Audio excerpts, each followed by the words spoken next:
Qo'shgan? Qo'shilgan?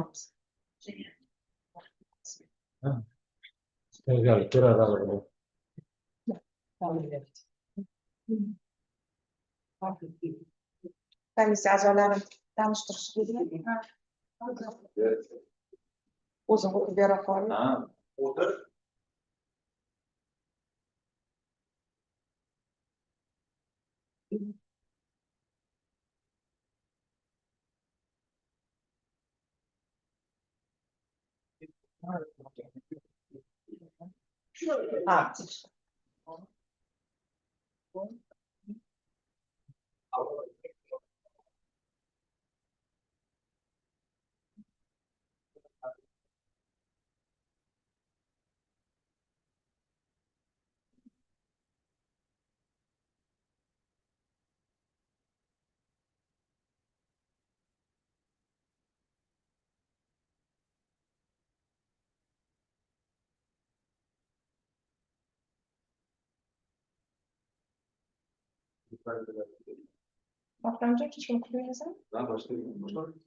Assalomu alaykum, hurmatli ustozlar, hurmatli bitiruvchilar.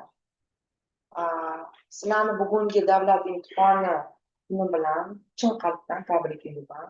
4 yil mobaynida sizlar mehnat qilib, o'qib, shu kunga yetib kelganingiz bilan tabriklayman. Ruxsatingiz bilan demak DAK o'zini ishini bugungi kun uchun boshlasa va DAK a'zolari bilan tanishtirib o'tsam. O'zim Abdulla Matluboviman, Fan va texnologiyalar universiteti iqtisodiyot kafedrasi DS professoriman. Demak, raisman. Asqarov Nozimjon oziq-ovqat va qishloq xo'jaligi sohasida strategik rivojlanish va tadqiqotlar xalqaro markazi bo'lim boshlig'i, iqtisod fanlari nomzodi, katta ilmiy xodim, komissiya a'zosi.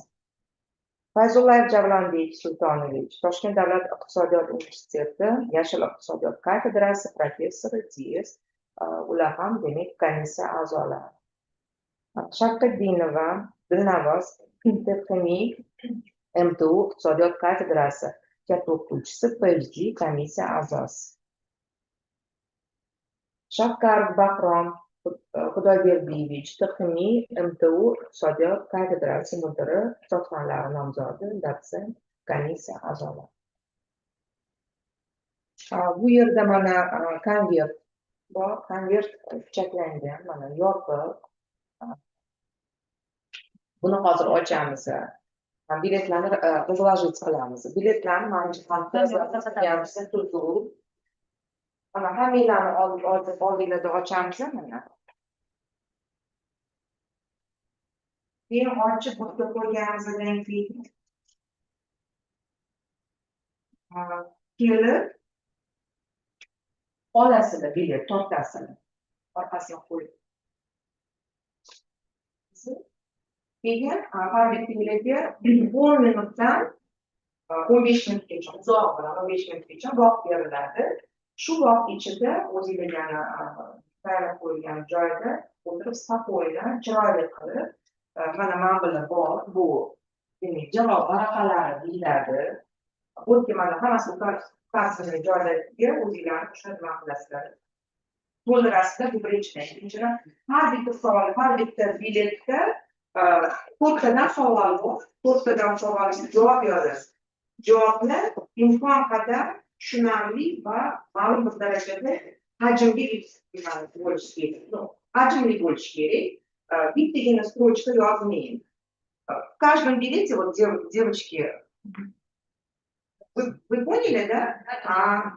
В каждом билете по 4 вопроса. На каждый вопрос, вот вы возьмете, когда вы билет берете, возьмете обязательно вот эти листы, спокойно сядете, пишите от 10 до максимум 15 минут. Каждому из вас мы будем давать. И уже по мере готовности будем звать. Если никто не готов, через 15 минут уже будем по списку вызывать. И потом все эти ответы должны быть лаконичными, короткими и как бы по существу, по факту. Хорошо? Чтобы как бы не задерживать, и время уходит и так далее. Хорошо? Вот. Ну что, начнем тогда? На каком надо, а каком положено, мне переведут нового переводчика. Да, Ашур Джавахар.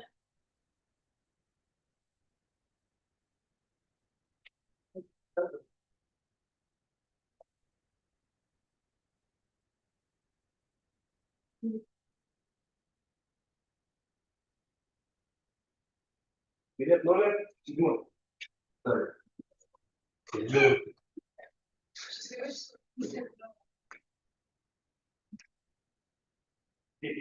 Yani şey işliyor. Ay ilginç. на orada там вот сзади парты специально вот привезли. Как посмотреть? Второй. Второй. Gidiyor bizde.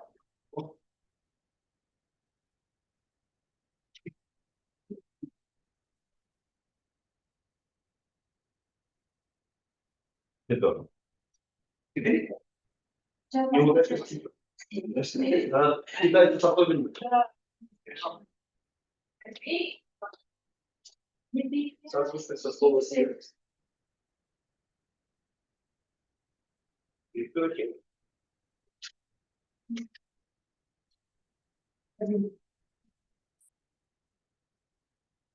Ama formüle.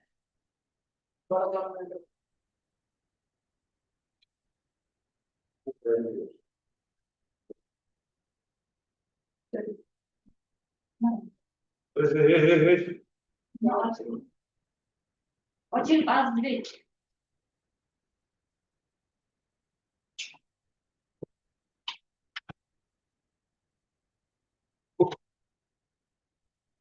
Мон Нурмухаммад.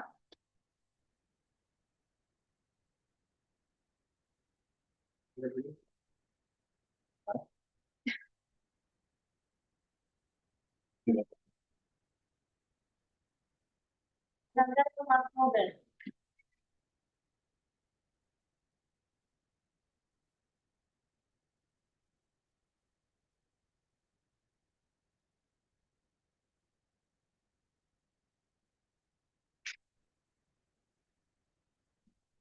Tanrı Victor.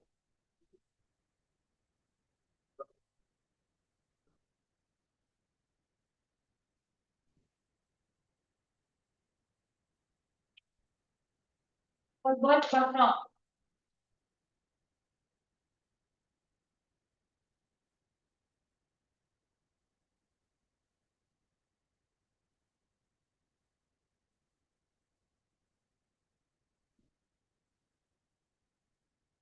Bayt Nazarbek.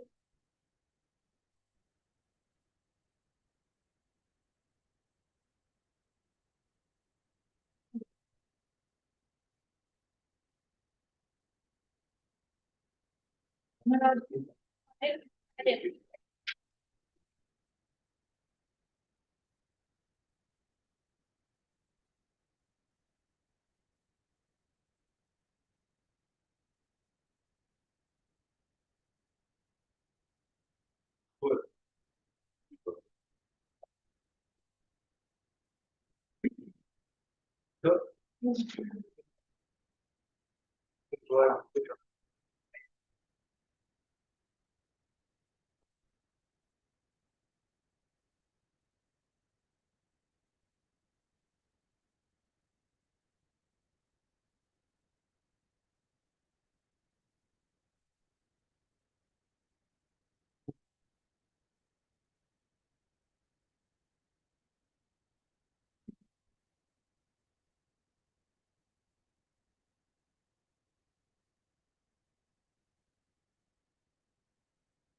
Да, да, не знаю.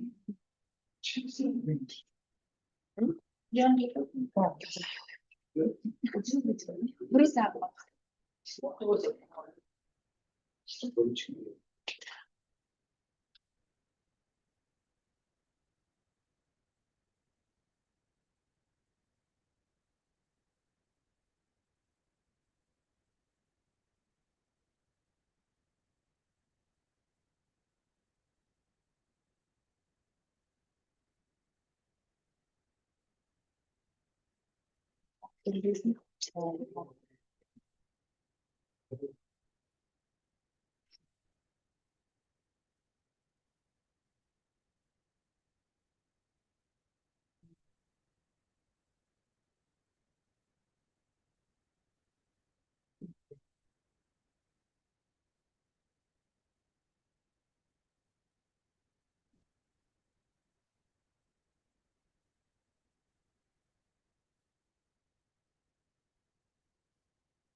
Okay.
Скорее всего, скоро.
Результат.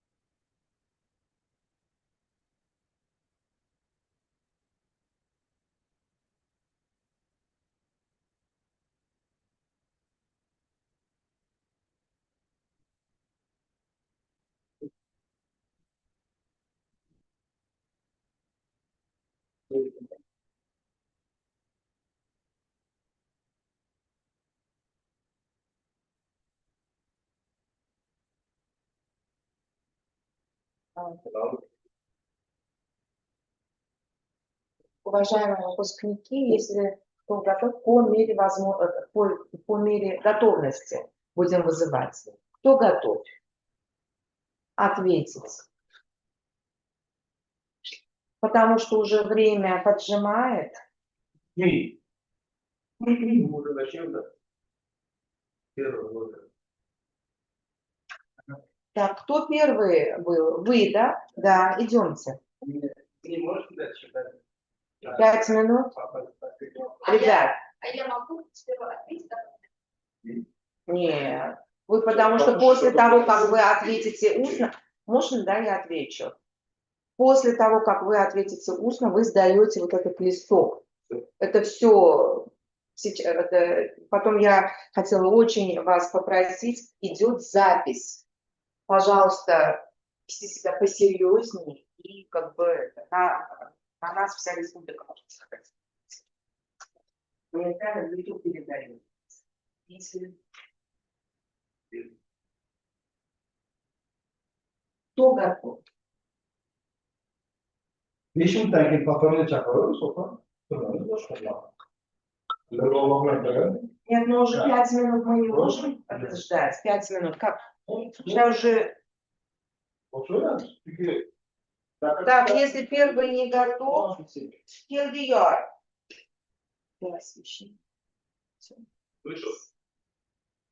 Лепехина. Я правильно читаю? Да. Екатерина. Так, видите. Ну, двоих же нету.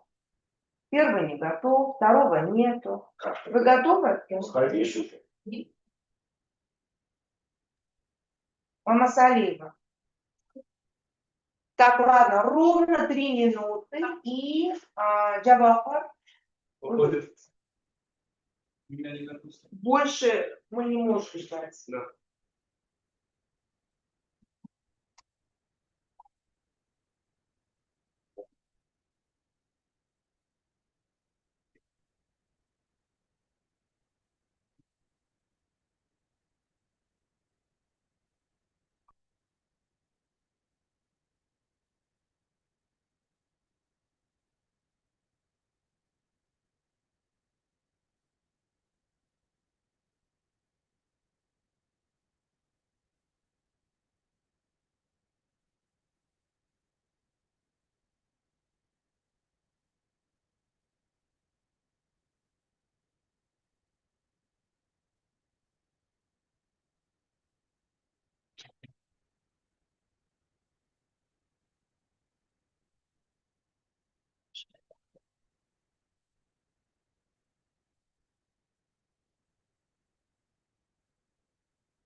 Фамилия? One second. Yes. Мамасалиева фамилия. Билет, пожалуйста, дайте. Кто выходит отвечать, пожалуйста, билет сюда, а потом к трибуне, хорошо? Хорошо. Да. First question is how international trade agreement extends agriculture. So, international trade plays a significant role. Plays a significant role in every country's economy, in my opinion, like especially in agriculture sector, of course. So, because it leads to growth in government budget, like I mean, more trade it means more money, of course. But in other case is like second reason, it may be the prevent of food scarcity, because not every country has all types of fruits or vegetables due to their climate condition. So, like we can take Africa as an example, because because of their dry condition, they cannot consult like the main category of foods.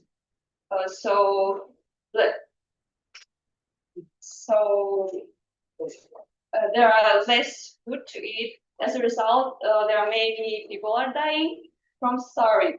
In this case, international trade is the key to this problem. It prevents, as I mentioned before, it prevents food scarcity in the right government's budget in government economy, of course. Okay. Second question is, how can natural resource management influence economic sustainability? So it's important to regulate natural resources because we know that they're limited, and so we should minimize as much as possible their use and maximize the benefit from them. Sustainable economy means, in my opinion, sustainable economy means the use of natural resources as less as possible, like as less as possible, and get as many as possible benefits and not harming to the environment. So in this case, we can call sustainable economy as a green economy. So next question is, how do subsidies for fossil fuels distort the resource allocation? To be honest, I'm not sure what does the word distort means, but as we can take this word as an impact, as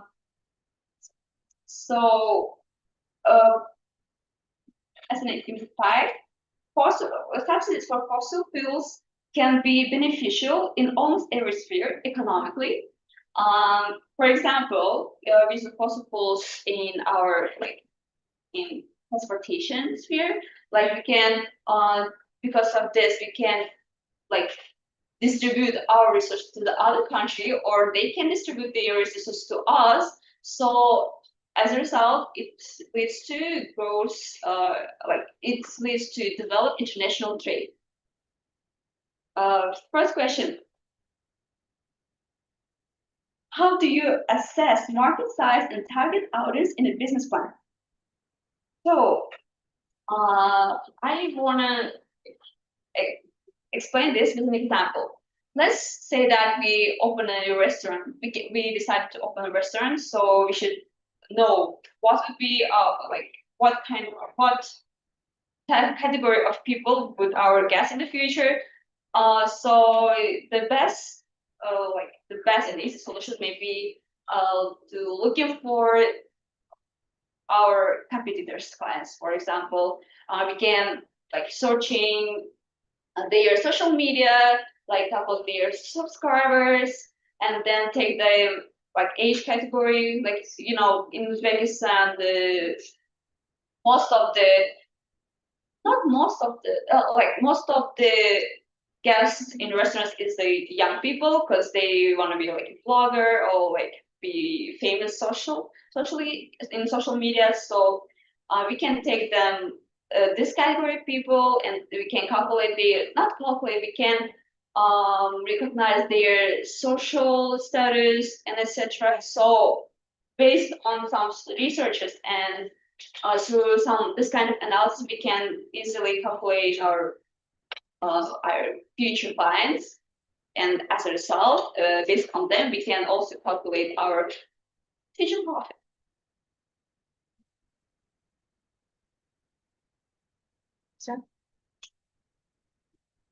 Все, у нас 4 вопроса. Да. У меня вопрос. Значит, Сабиба Карабли, да? Это... Вы можете Да.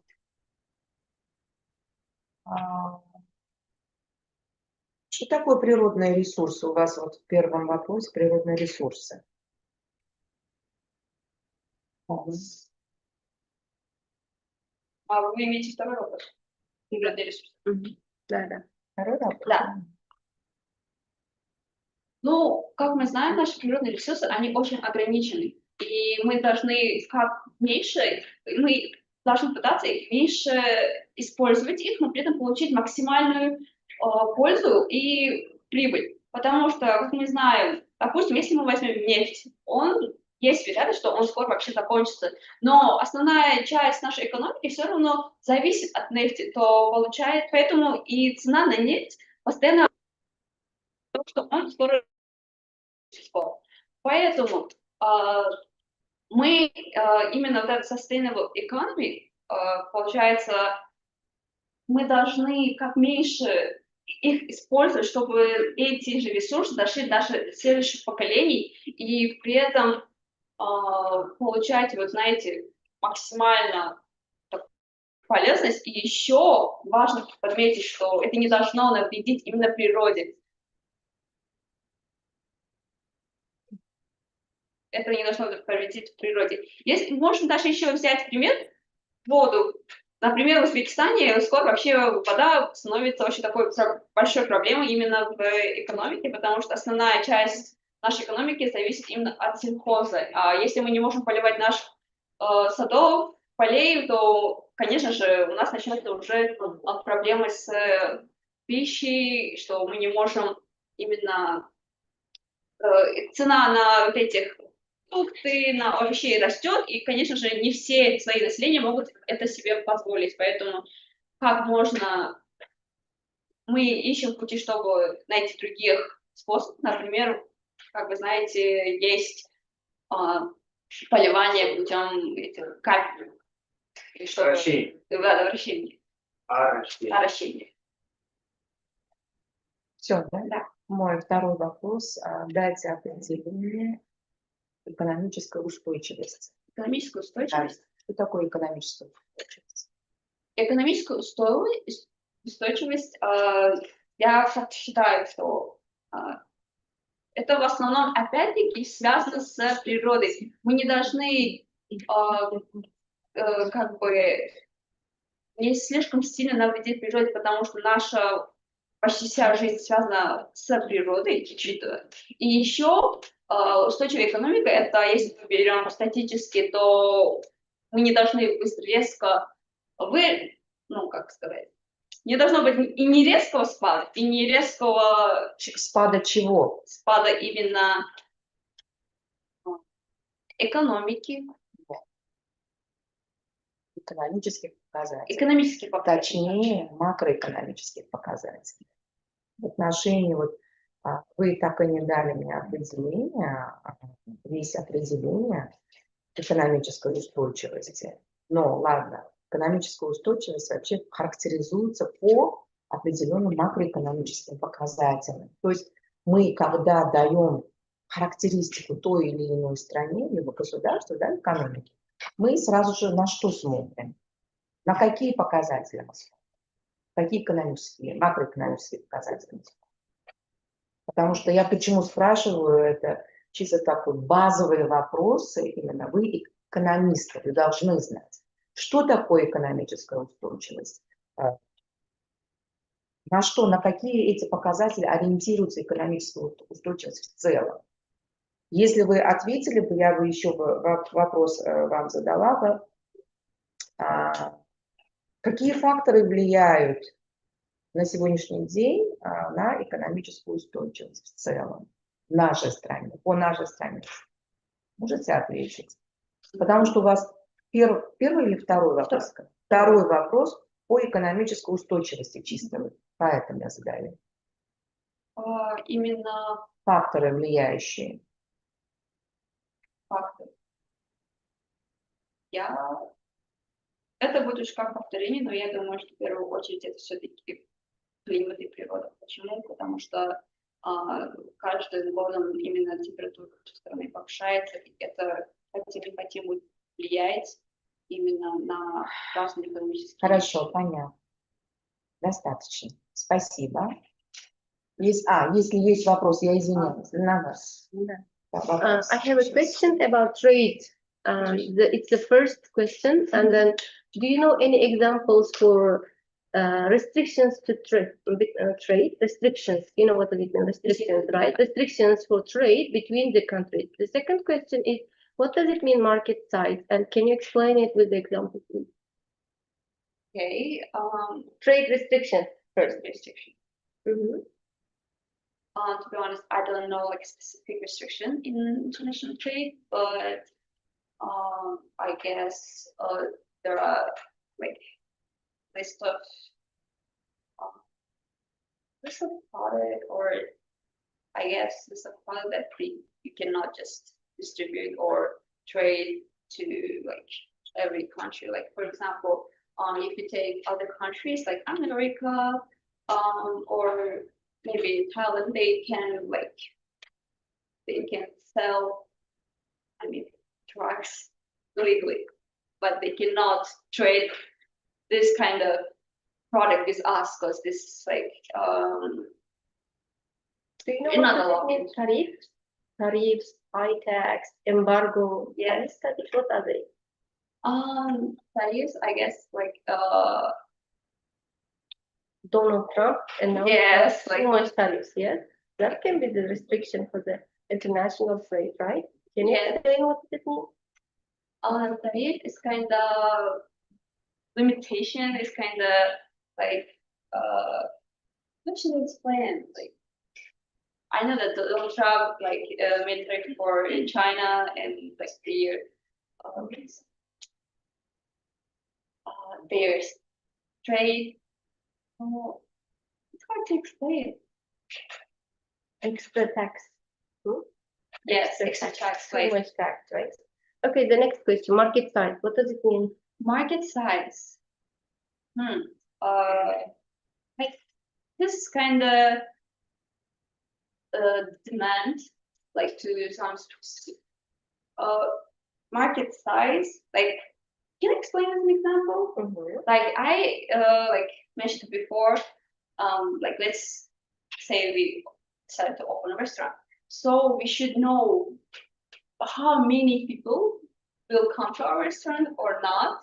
So we should like calculate, analyze the demand to our restaurant. So if we calculate them, like as I said, age category, social status, etc., we can like know the how many people. Market size kind of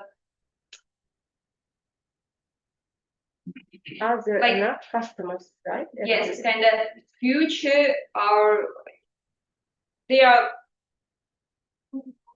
like number of people who highly probable to come to our restaurant. Okay. Thank you.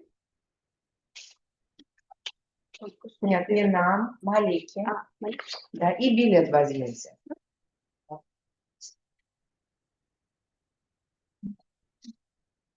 Lazımca. Так, можете пока выйти на время, но ненадолго, потому что мы, да, вас всех в конце должны собрать и объявить ваши баллы. Так, кто следующий? Вы, да, идемте, Джавапа.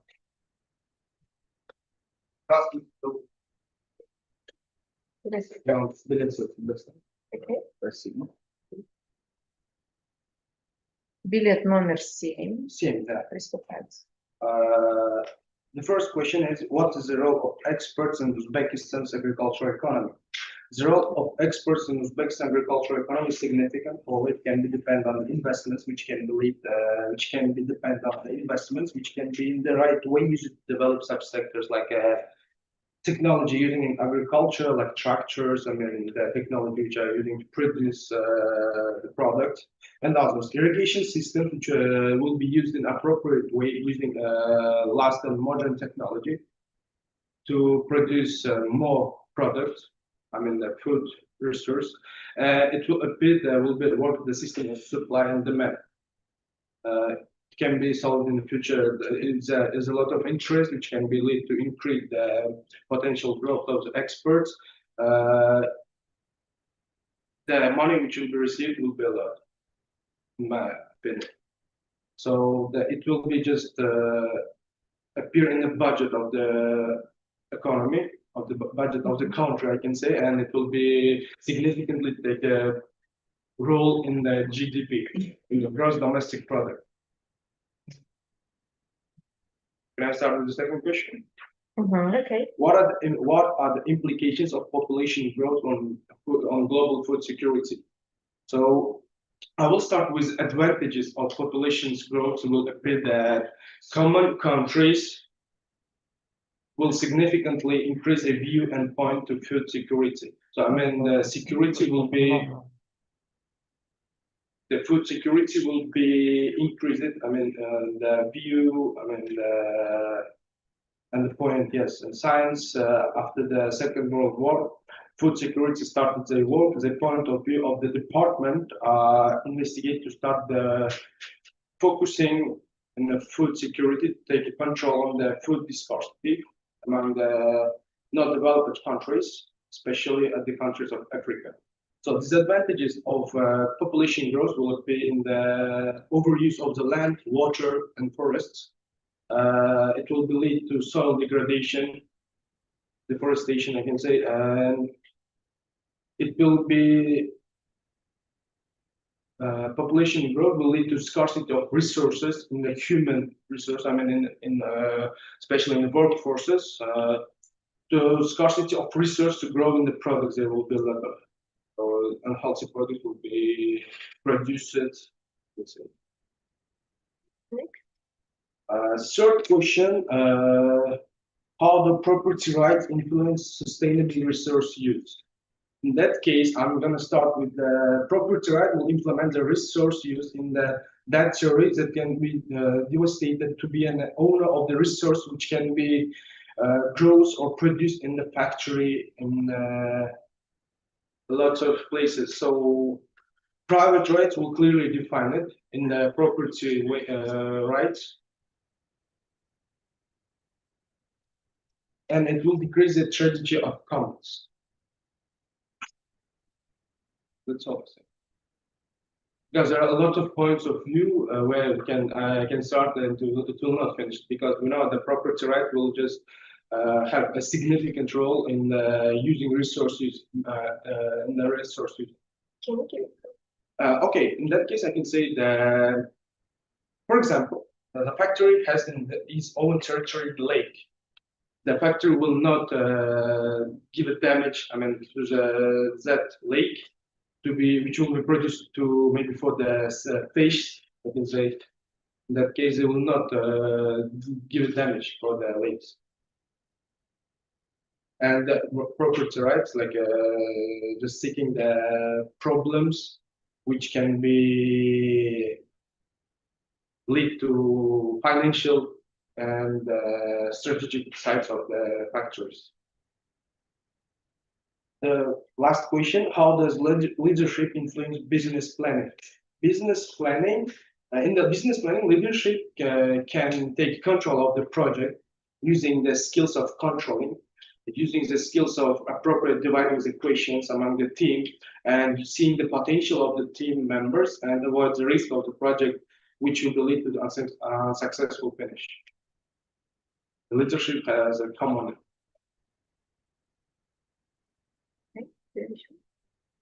Söyle. Hürmetli azarlar, sorularıyla bo'lsa, Nazımcan. Yes.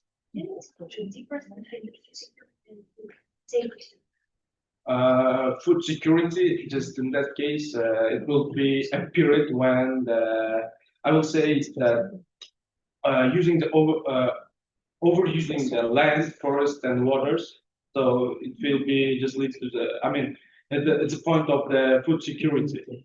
Maybe just the unsuccessful, not unhealthy rising of the products, maybe like vegetables and just meat products, I can say, milk products, meat products, and the food.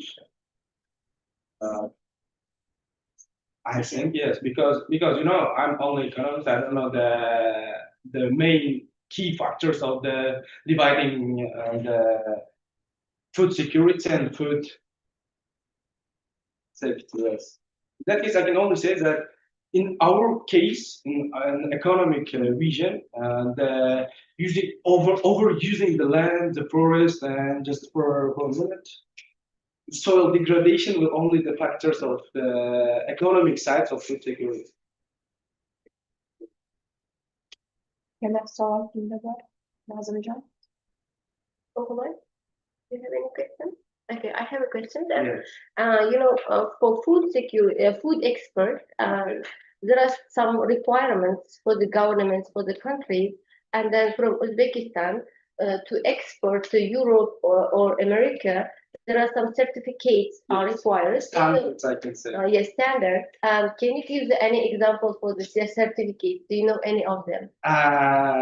I don't know the common European certificate, like I can say the halal certificate, which will be just used in Islamic countries. Okay. But in European, I say it will be just it's a French standard, which will be used, but I don't remember the name of this certificate. It's like a starting with L or M. ISO certificate, you know? Yes, ISO, yes, ISO, yes. HTTPPA. No, I don't know, but I like to drink a lot of fresh juice, and fresh juice in the I can say in the package I already see the ISO standard. I mean the certificate of ISO standard, which will be just exported to countries of the Europe. Next time, remember the names, okay? The certificate names. Thank you. Good. And then another question is, what are the advantages of population growth? How I just mentioned it in my previous answers, advantages. Yeah, you answered only disadvantages. No. I thought the first full answer was the advantages because you know I'm like a good person which only just lead the advantage. I'm just seeing the advantage sides of the every problem, but it will be lead to so advantages of food population. I mean the population growth and food security will believe that we will just produce, we will just start taking as a supply a lot of products. So it will be in economic side, in economic vision, I can say that it will be the good, and the good, yes, only the good will be produced in big amounts, I can say, to satisfy the suppliers' needs. I only see it like this vision. Because we know that every time when we'll use a lot of products for the population, which will be just is the interest of the suppliers, it will be just more and more goods, maybe not goods to use and just, I can say, create. Population growth is important for market size. Yes. Population growth is important for human resources, right? Workforce. Yeah, workforce. But I didn't hear this answer. No. Just if you want, I can just give you my just write it down my answers. The workforce also mentioned. Okay. The point of view of department increase the view and point of food security, and I just thought that it's like for disadvantages, but workforce will be just also will be in disadvantages also because it will be lack of workforce. I mean, the human resources to work in that period, I can say. So the meaning of the gross population, it will be just be ready to future problems. Only problem. Just No. it will be no economy without problem. Okay. У меня есть вопрос. Значит, по второму вопросу, вопрос о потребительских товарах, да, и как решаются проблемы, связанные с потребительскими товарами.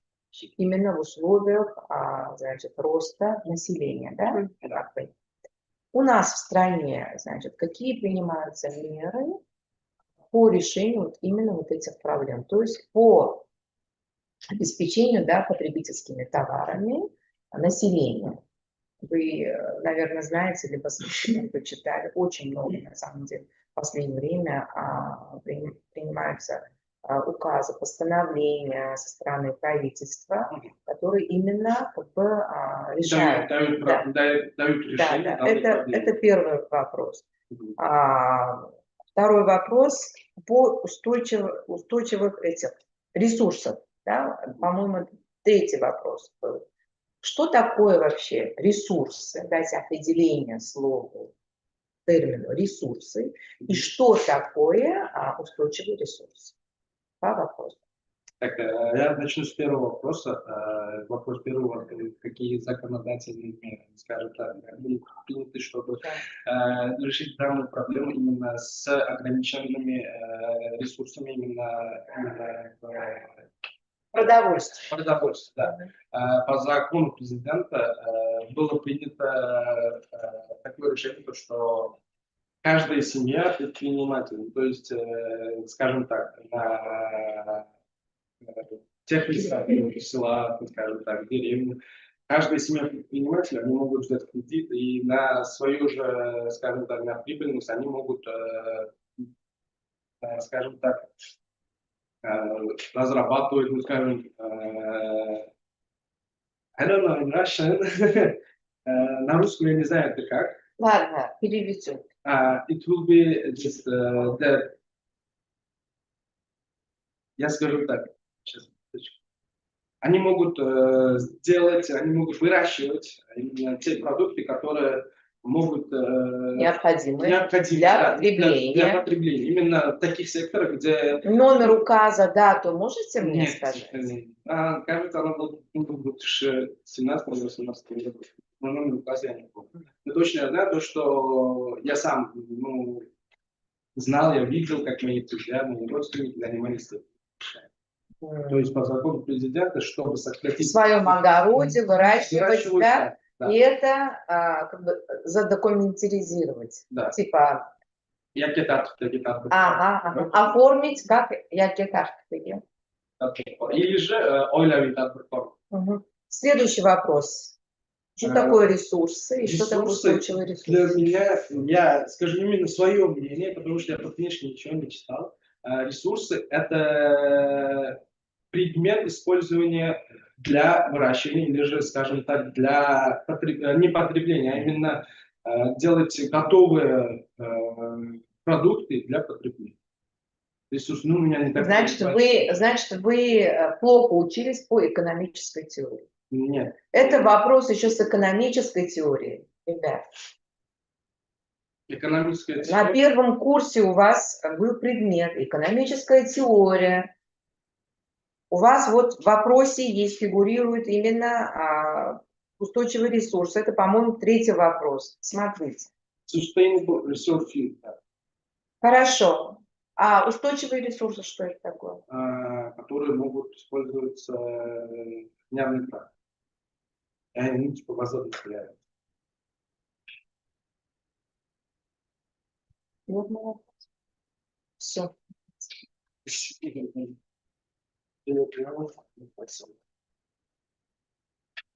Как фамилия? Jawahar, right? Да. Jawahar. Как по фамилии?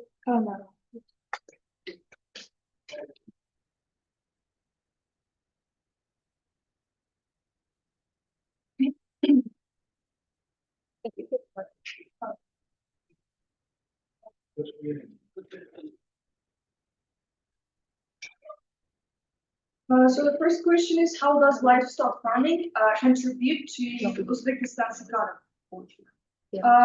We know that livestock plays crucial role in Uzbekistan's economy. It's the main source of meat, milk, wool, and etc. And other resources, I guess I can say. Which is very important in people's lives.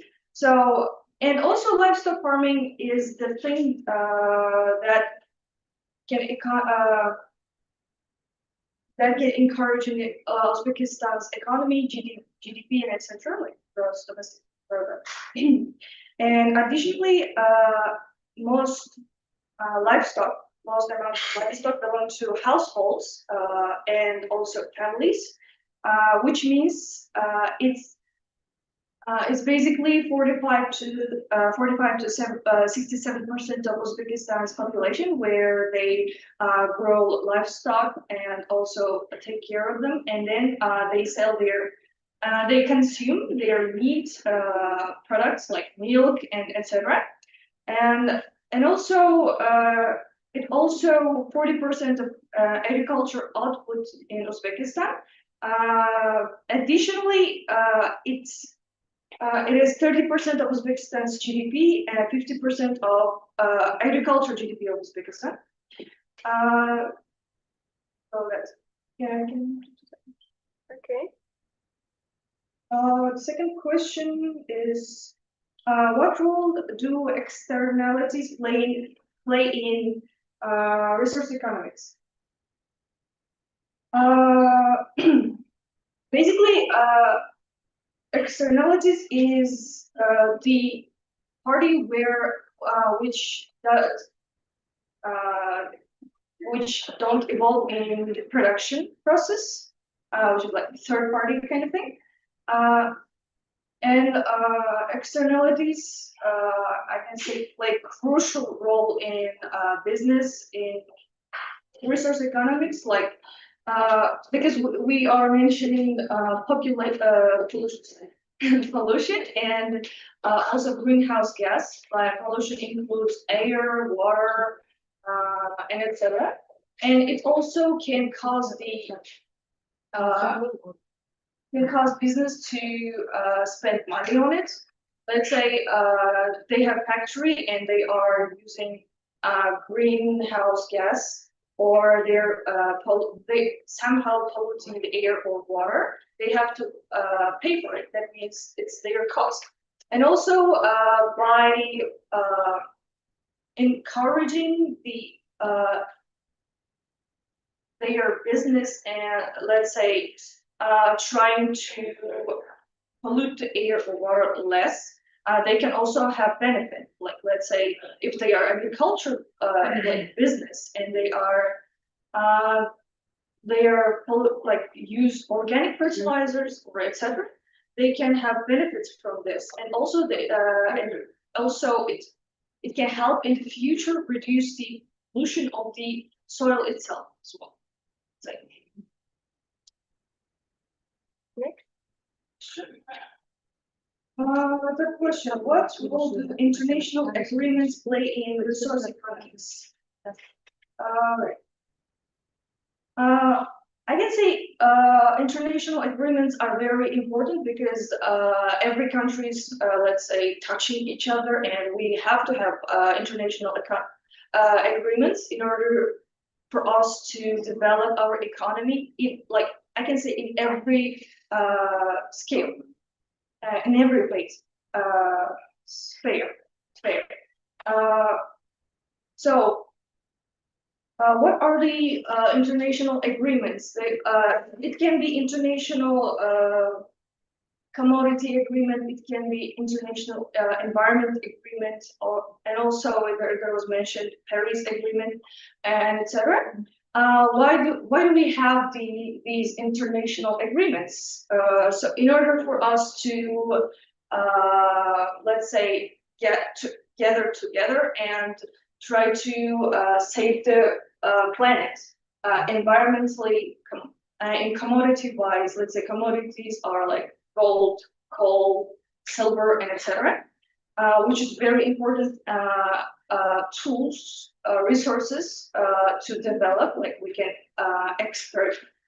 do the export, like we can sell gold to other countries, or in order for us to keep the people warm, we can use coal or like fossil fuels also for the cars, for the factories, and etc. And also jewelry. For in order to make jewelry, of course we need gold and silver and other like commodities as well. So it also helps us to encourage the tourism, which we can make golden or silver jewelry, and then export or sell them in the markets for like tourists and something like this. Okay, next question. The fourth question. Compared debt financing and equity financing for new ventures. So basically, debt financing is when the business borrows money from external source, like let's say borrows money from other company, or like borrows money like from the bank in order to run their business, in order to encourage their business. And equity financing, which means I can say it as an internal source, which is by selling the shares or stock of the business itself from the internal source. So both can encourage the business in order to run it and like make more, let's say, develop their business. The thing I would say, if the company is already developed, it's gonna be better for it to, let's say, by selling their stock or having their like public stock and selling or sharing their by sharing their stock, they can encourage their business very well. Well, debt financing is when you're borrowing, you have to give it back. So it means you should try double in order to make the business make more profit and also return the money. Say return the soil. Okay.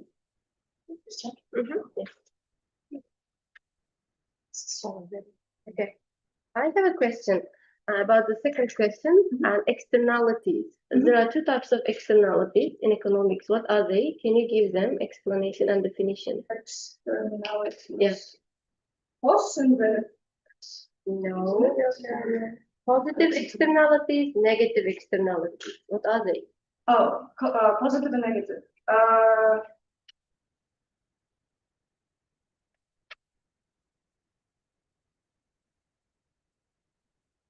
Positive. I'm gonna give my own. Positive externalities. When the let's say business or whatever it is having benefits from the by saving the resources. Let's say it's in the resource account, right? So by saving the, let's say, resources like air, water, or etc., by saving them, they're having benefits. That's what I think. Okay. Like a little bit. A negative one too? Negative one is their negative impact. Their negative impact in the resources. Can you give an example? Negative impact? Like factory, like let's say burning something, like let's say coal and etc., and it's polluting the air. Or well, by using chemical, like very harsh fertilizers, they are like damaging the soil. So Okay, you should read it after the exam, okay? The question answer. of course, Yeah, you know. And then what does it mean ventures, new ventures, or difference between company and venture, or what does it mean venture?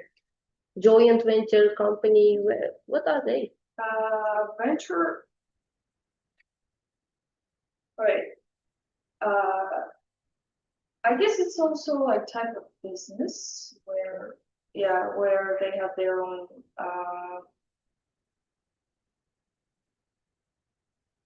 If farmer has a farm, it's a venture. I don't think so. Why? Why it's not venture? So difference between business and like company and venture, yes, right? Here you can explain this example or what is this venture. You can define it. It's up to you. Okay. Why farm cannot be venture from your point of view? I have no clear idea. I actually have no clear idea about what is venture. But in my opinion, it's something like they can have their own stock shares, like let's say that they can sell and stuff.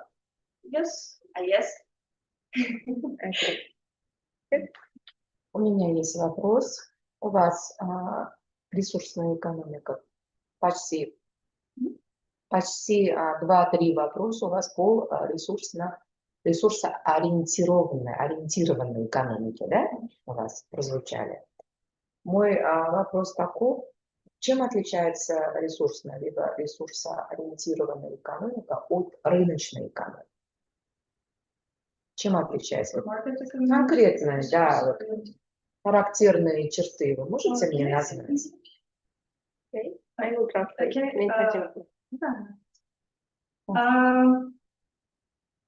Market economics and resource oriented economics. All right. There are some features of market economics. Can you remember features? Yeah, like supply and demand.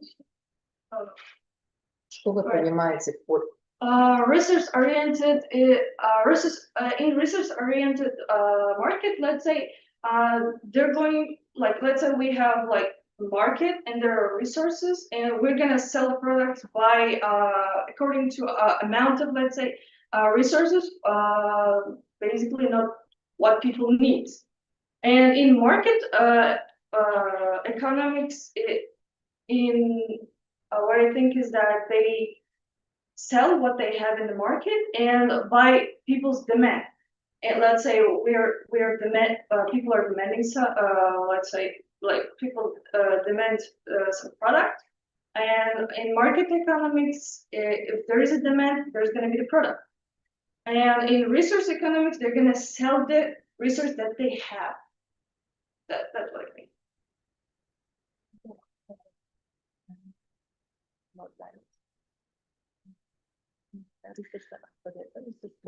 Я так и поняла. Цель, вот эти ключевые эти, смотрите, Махмуда. Одним словом, одним словосочетанием можно было дать характеристику. Рыночная экономика – это, ребят, товарно-денежные отношения.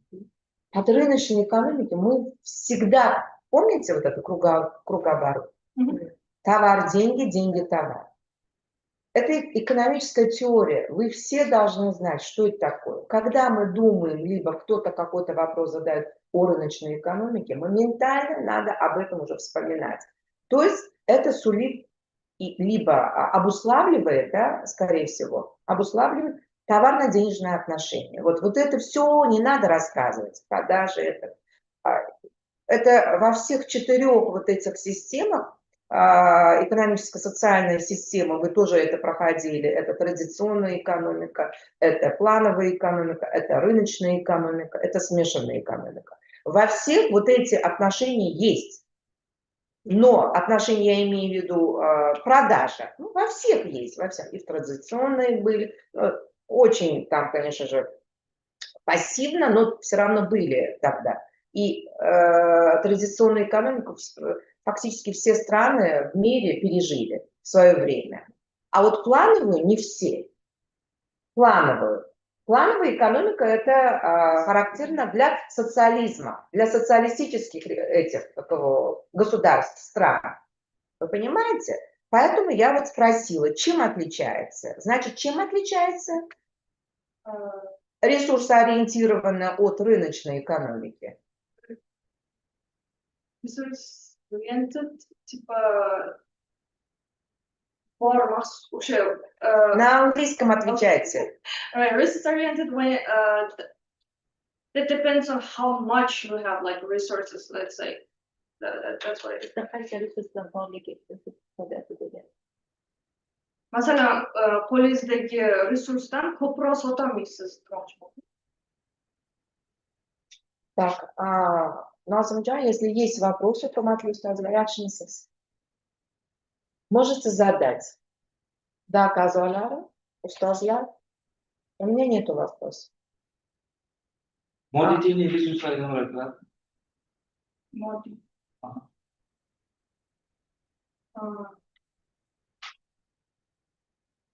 Ресурс выше экономики. Да, ресурсная экономика в ученике. Capital. What is the capital? All right. In the production. Do you remember? Yeah. Okay. Назымжан? So resources that is involved in production, I can say, like let's say the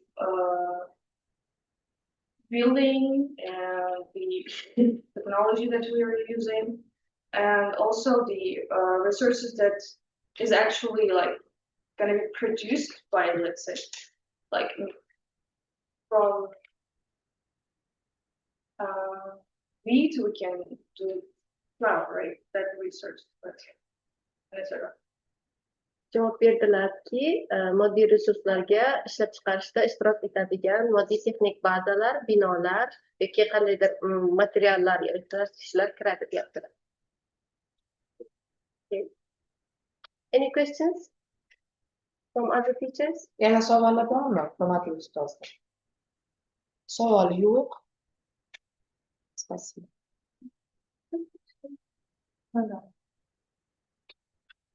Седьмой номер. Good.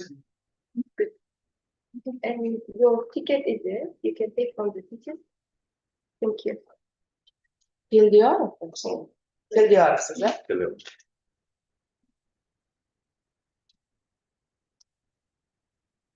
Начинайте, Филдиаров. So start with first question. Water scarcity is one of the most crucial problems, not only in Uzbekistan, but all over the world, because it firstly affects agriculture industry by restricting the ways to provide the farmlands with water first. And among the spheres that were affected by water scarcity, agriculture industry is in top leading position, because you cannot imagine agriculture or one farm or one livestock without watering themselves during the day. Even one day can kill them entirely. So water scarcity firstly restricts agriculture industry from improving by blocking the ways to water the land, farmlands. In terms of Uzbekistan's agriculture situation is even more difficult, because Uzbekistan, we know, it's orientated on agriculture, mostly agriculture, rather than other spheres of improvement of country. And the most affected and the most harmed sphere, or the side of economy, is livestock and agriculture, farmlands, crops. So because of the location of the country, to deal with water scarcity is even more difficult, in Uzbekistan, because it's a double landlocked country, as you know, and we don't have the ways to the ocean. We can't reach the ocean even if you want. And Central Asia is covered by mountains, and mostly in Uzbekistan, the eastern part is covered with mountains, and the western southern part is located with and fulfilled with only deserts. There is only desert. We cannot imagine without watering even one day, and that's not improving our farmland. So to talk about my exact point, Uzbekistan's agriculture use water resources to water the farmlands crops, and water the livestock, so like a feed for livestock. And water scarcity reduce crop yields, productivity of crop yields, and increase costs for farmers in Uzbekistan, because if there is less amount of water to provide the farmers' farmland, the price for ensuring with needed equipment, with pesticides, with even with technologies, the cost will improve because of the less amount of water.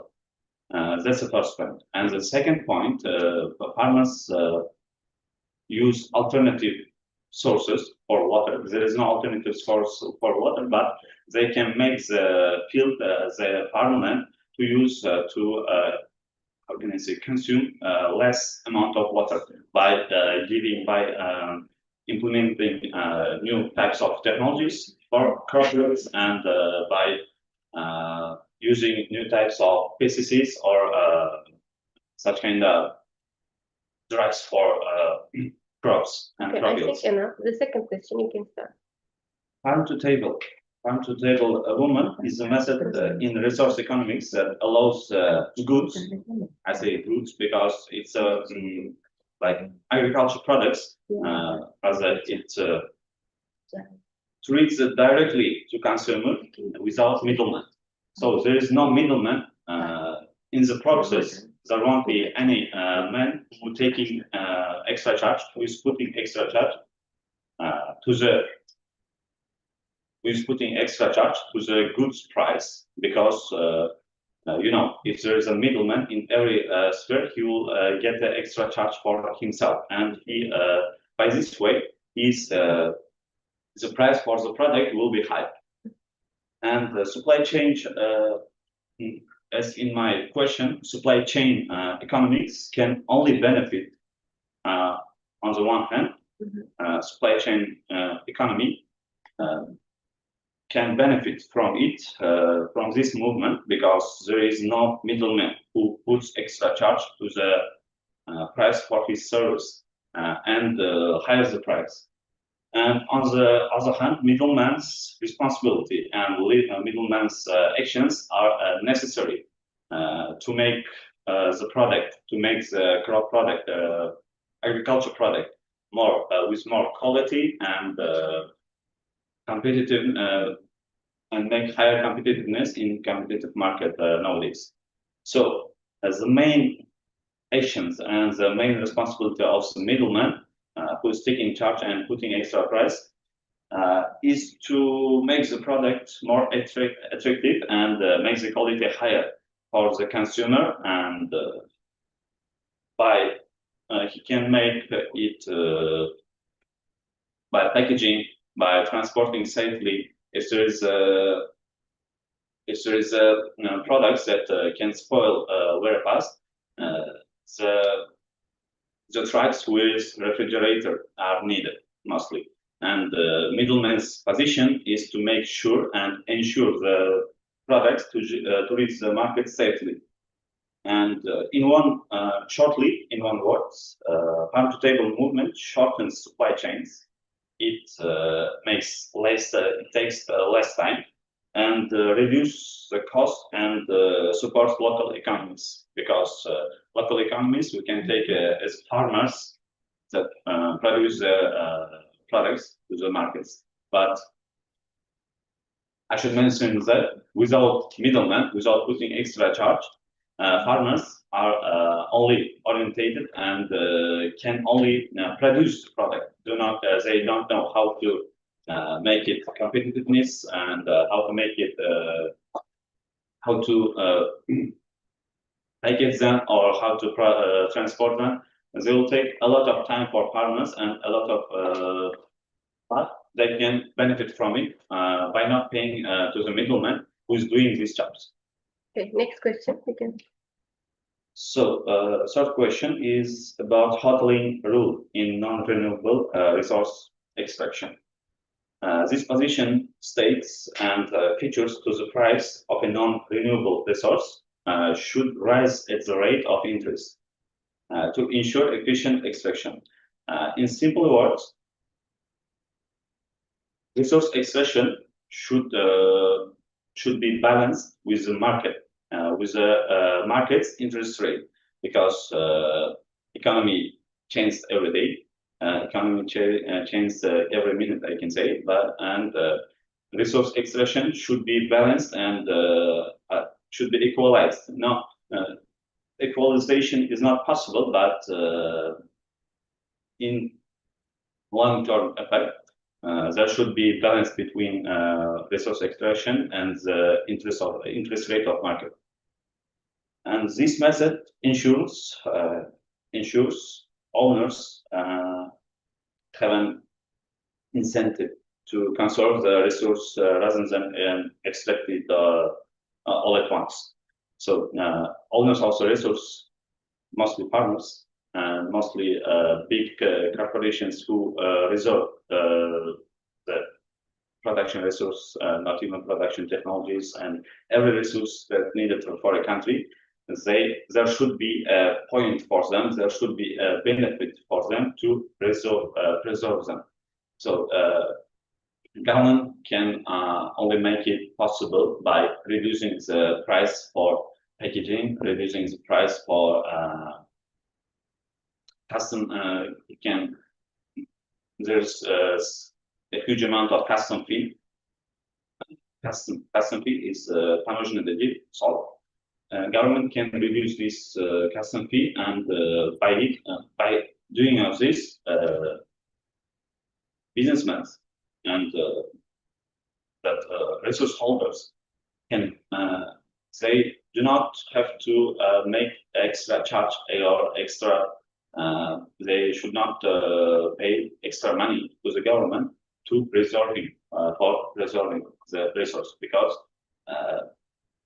really big companies that holds a lot of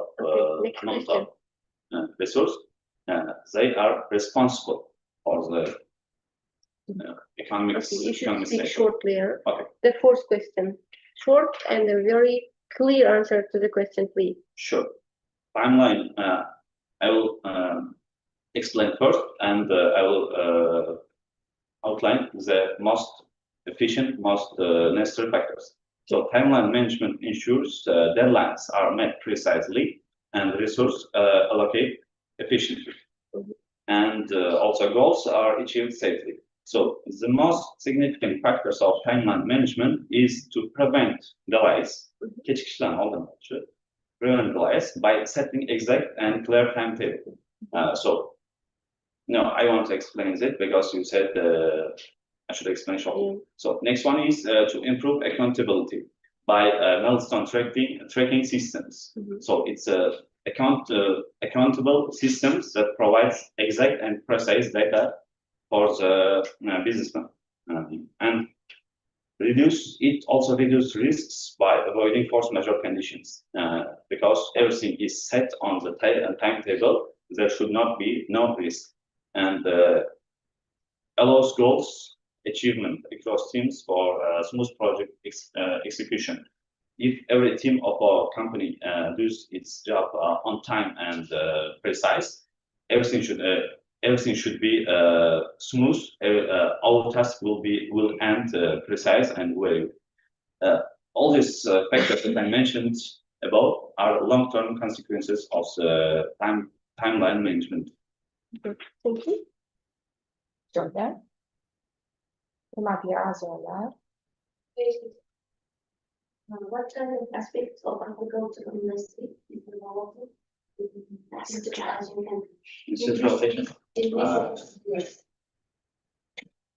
Central Asia is mostly oriented, and because of its location, it's mostly oriented on livestock and crop fields to produce crops mostly, because conditions of the weather, because of the weather conditions, government restrictions, and because of the government has a small role, but the farmers does their job with the ability of themselves, and mostly livestock crop production is mostly suitable for Central Asian countries.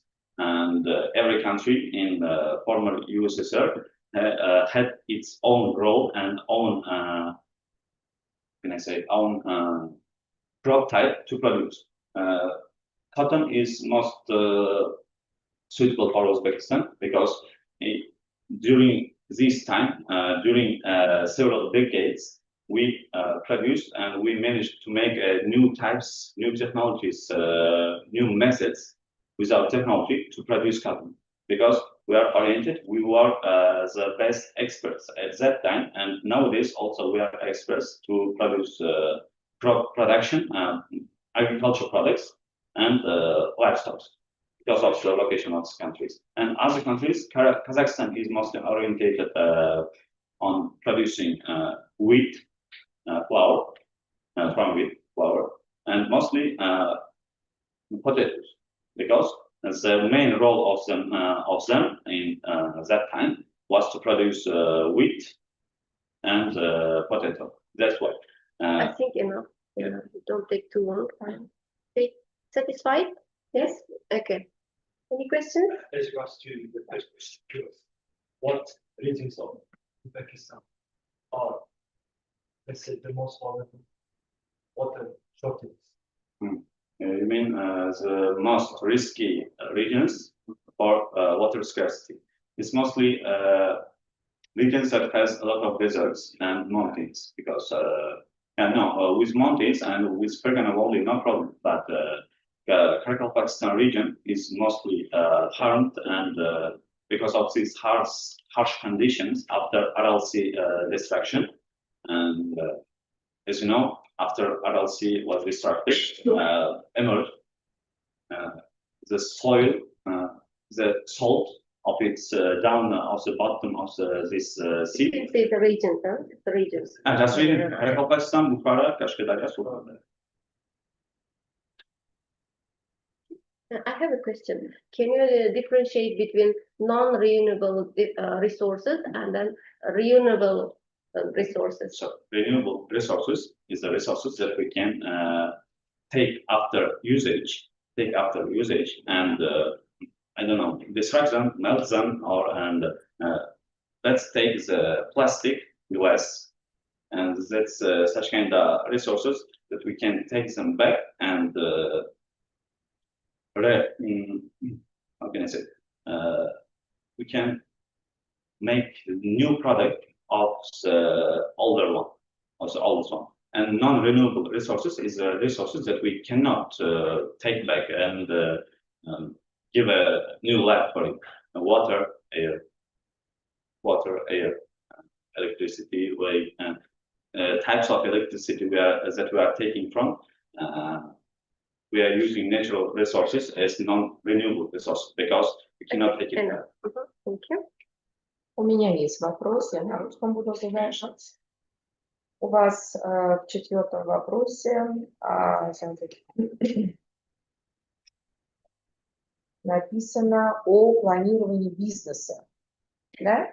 Да. Что вы понимаете под планированием бизнеса? Что это такое? Бизнес-план должен составлять все аспекты и Планирование бизнеса Да. это бизнес-план, да? В вашем понимании. Нет. Бизнес-план – это один фактор бизнес-плана, как начальный этап. Сначала приходит идея бизнеса, какой бизнес я хочу сделать. А для этого мы должны иметь у себя в руках и должны составить бизнес-план. Без бизнес-плана, бизнес-планирования ни к чему не годится. Вот поэтому я начал сразу с бизнес-плана. Вот. Бизнес-планирование. Если предприниматель хочет завести, как скажем, начать бизнес, с чего можно начать? Открыть мороженый сад. Обычный маркет. Но если хочет открыть, то ему нужно ориентироваться на что сказать, На английском называется. They have to make sure and find the target audience to whom they are selling their product. And as you know, business first goal is to make profit. Without profit, no one should start business. No one even would start business. And business planning is the most crucial aspect because you are stepping on this business. Why you are stepping on this business? Do you know the consequences? Do you know the risks? And do you know that your target audience? Without these three main factors, you cannot start business. And to answer these questions, you have to construct a precise business plan for your business. In business plan, we have to include the exact timetable when we are getting profit. After 2 months, 3 months, it depends on the size and depends on the how large our business is. And on business plans,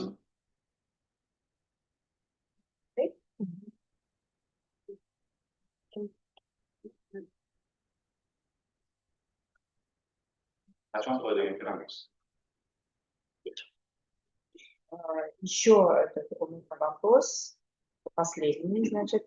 А вот есть риски, да?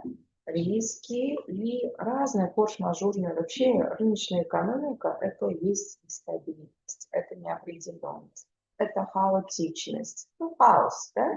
И так далее.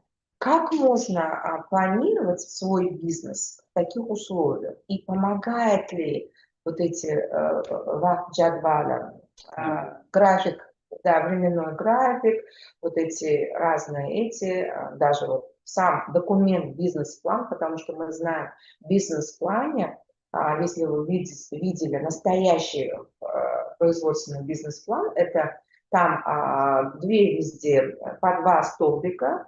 Один столбик это текущие эти показатели, да, на целый год.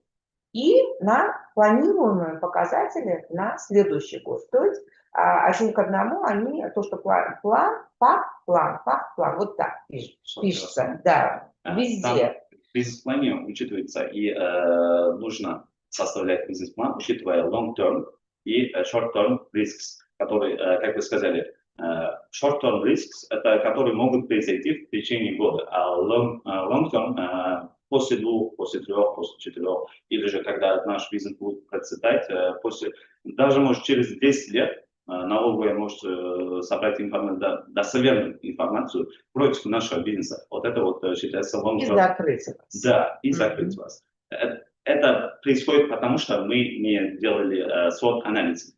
SWOT-анализ, strengths, не weaknesses, только при планировании, да, но и для того, чтобы разработать любую стратегию, это самый такой примитивный на самом деле. Есть еще и PEST-анализ, и SWOT-анализ. PEST-анализ, он более такой масштабный, а если по потенциалу хозяйствующего субъекта, да, то есть объекта нашего, для того, чтобы узнать на самом деле, на каком уровне мы сейчас состоим, и, значит, есть ли у нас какие-то слабые места, да, сильные мы и без этого знаем, есть ли у нас возможность. Возможность это по большому счету всегда, когда студентам я задаю в качестве задания, они всегда путают сильные стороны с возможностями. Я всегда говорю, возможность – это такая сторона, которая еще стоит, либо мы держим в резерве.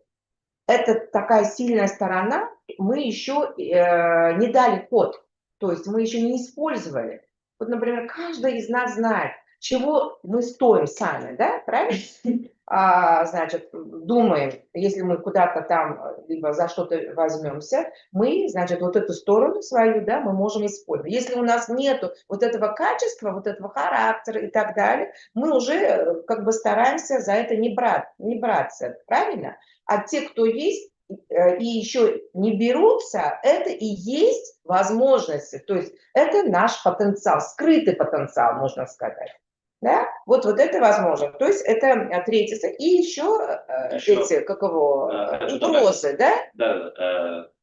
Четвертая сторона, SWOT-анализа. Strengths, weakness, opportunities and threats. Да. Эти верхние слои, сильные стороны и слабые стороны, это внутренний фактор нашего корпорации. Молодец. И, да, на самом деле при планировании и при разработке стратегии всегда две среды как бы бок о бок идут. Это внутренняя среда, факторы во внутренней среде, Да, которые живут, да, и факторы, да, во внешней среде, которые обитают, и мы с ними хотим или не хотим, мы должны с ними считаться и обязательно брать в счет и как бы с ним адаптироваться, другими словами. То есть SWOT-анализ нам не только, значит, подходит для разработки качественного бизнес-плана, либо оптимальной, значит, стратегии, но и адаптироваться во внешней среде. Это очень необходимо. Мне понравился ваш этот. Спасибо.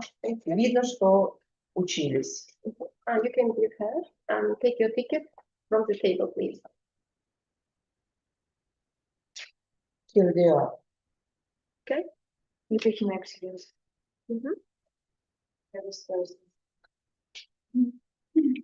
So the first question is what are the main restrictions of agriculture financially in Uzbekistan? So, you know, in Uzbekistan, we try to develop our agriculture industry. So we have a lot of companies which have give us services such as leasing companies, which give as a loan to the farmers to get the loan to give the money to buy the equipment for their agriculture sector where they want to get the crops. So not only the leasing companies, we have the people who are interested to develop the agriculture industry. They give such investments to develop this industry. The second question I want to, second question is what are the fundamental principles of resource economics? So, what is the resource economics? Resource economics, it's a investigation about agriculture. So we learn how to get a lot of crops with minimize our monies to when we want to get a lot of income. So it's not only resource economics as resources, it also investigates how easily increase our GDP of our country, also how provide our population with food. The third question is evaluate the effectiveness of red plus in reducing deforestation. Deforestation is when our forests are escape, not escape. It's when a lot of trees are cut down and our vegetation are escape, and so a lot of deserts will be more.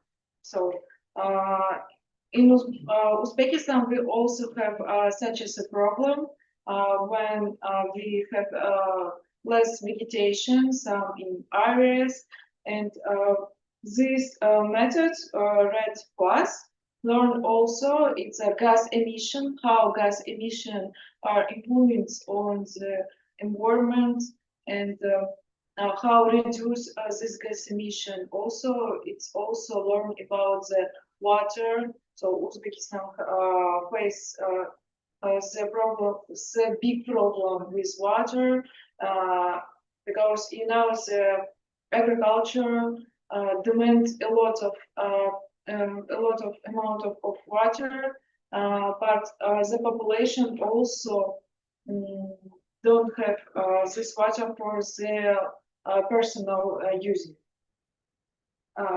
So the last question: how does SWOT analysis inform strategic decision making?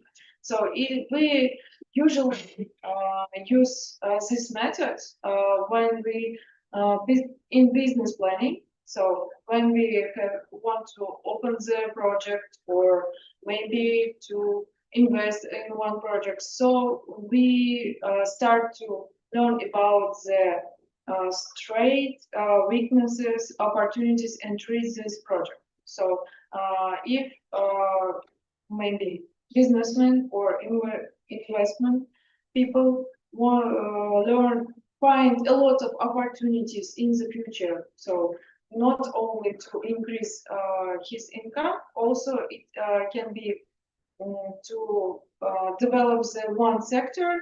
It's also the great method to making decision, but also the businessmen look also on traits, maybe traits which these people will face in the future. So maybe problems, not only financial problems, it can be maybe governments or maybe protection from another competitors, and maybe competitors have a lot of opportunities than our projects when we will start. So we also start to compare and learn deeply. Okay. If you want, you can ask a question. На русском тоже можно задавать.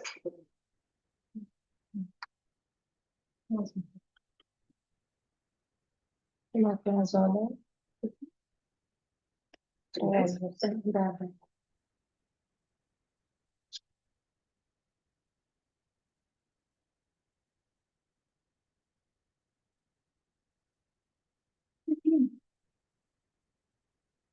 My question is, what does it mean, deforestation? And Deforestation. what So is I it? said it's when in one area vegetation are less, so it's becoming less, so and become a lot of desert. So a lot of trees are cut down. It not can be from the environment influence. It also can be from human when human do a lot of cut down a lot of trees for the personal use. And what are the main resources for the agricultural economy in Uzbekistan? Main resources. So the main resources in agriculture is water. So we have also problems with water. Secondly is soil. So it's important to have a quick bonitete with soil. It gives a lot of crops in the future. So when we have a soil with zero bonitete, we will not have any foods to just try to build any buildings. So that's That's it. Only also can be resources. It's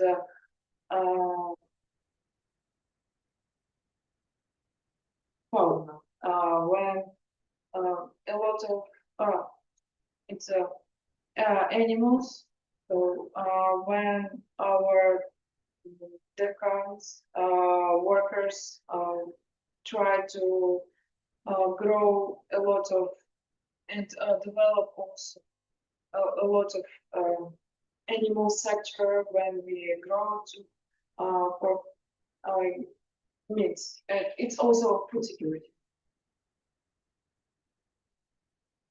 У меня есть вопрос. Какие существуют отрицательные стороны ресурсоориентированной экономики? Отрицательные. Отрицательные стороны Да. ресурса.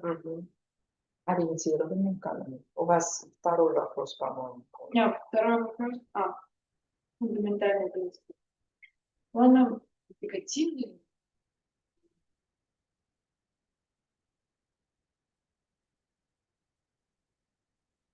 Ну вот это постоянное изучение вот этого сельского хозяйства может быть то, что мы просто начинаем выдвигать остальные секторы, которые тоже имеют главное значение в экономике. То есть, да, мы стараемся там улучшить ВВП, то есть повысить его количество ВВП, ввозить за границу, потому что у нас ВВП низкое, или там концентрация идет на... ВВП разве вывозится за границу? Я имею в виду, то есть ВВП страны, то есть производимая продукция, а то у нас большое количество там импорта, экспорта, поэтому вот это колеблется.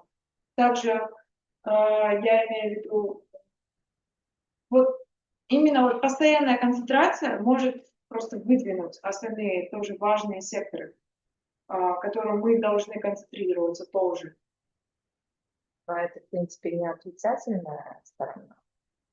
Эта отрицательная сторона может быть правительство той или иной страны, которое чрезмерно там, большое внимание уделяет, да, развитию ресурсной экономики. Также, если я могу представить пример. Да, вот это проблема большая Аральского моря, которая произошла вот в прошлом веке и до сих пор происходит, вот, когда мы просто чрезмерно использовали эту воду и не заметили, как вот это опустошивание, то есть вода, которая не поступала в Аральское море, создала колоссальную глобальную проблему уже для остальных людей, для населения Каракалпакстана, которые уже страдают уже там, хроническими заболеваниями. То есть это уже начинает влиять и на остальные факторы тоже. Есть вопросы? У кого-нибудь есть? What do you think? Which sort of renewable, let's say renewable sources will be dominant that affect agriculture. Can you repeat? In the future, what sort of renewable sources will be more dominant that affect agriculture? So it's a good question.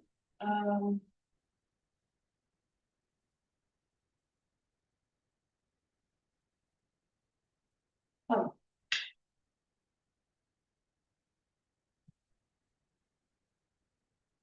So it's no secret. In nowadays, government try to use a lot of renewable resources. So such as it can be also paper and plastic, which we try to renew, but recycle. But the main it's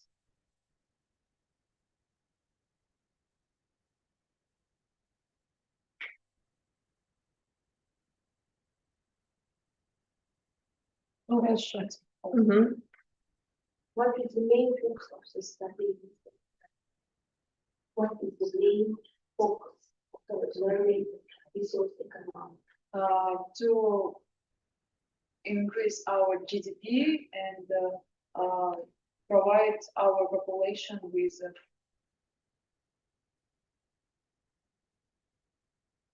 Все, да? Нет ни у кого вопросов? Спасибо. Фаби или фаза сбей? Вы хотели? Мы не, разве не по списку? Вы готовы сейчас? Вы тоже готовы? Ладно, я уже. Вы и следующим будете. Я уже позвала. Одилев. Очилев, я извиняюсь, да, Азазлю? Да, да, будем. First of all, Будем. I am happy to share his mind.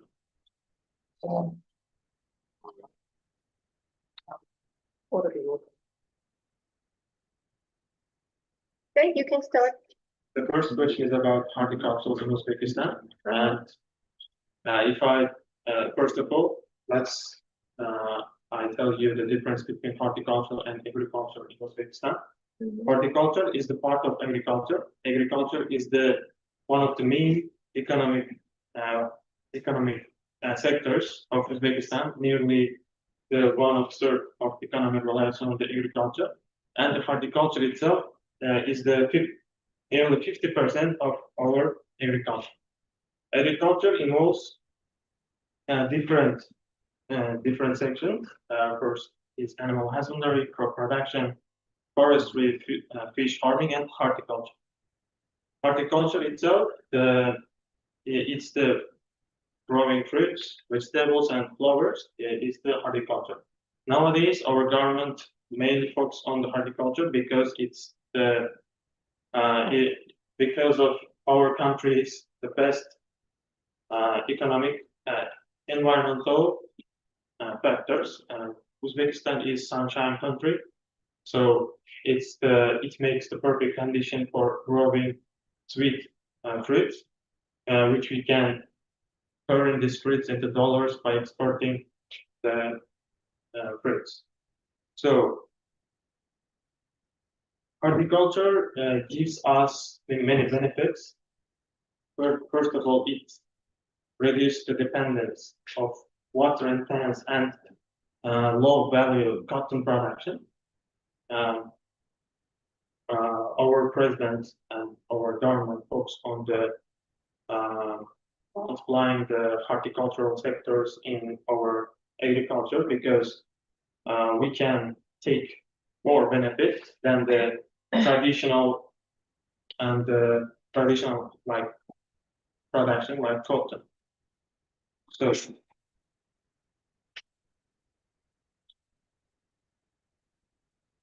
The second question you can. second question is about the opportunity cost in resource allocation. What is this? Opportunity cost is the one of the main one of the main economic problems. Not problems, it's the order priority. So because resource is scarce, everything needs resource. So if you need to implement something, well, we utilize our resource. If we use resource, for example, if we use resource, then we lost the opportunity to using this resource to another one.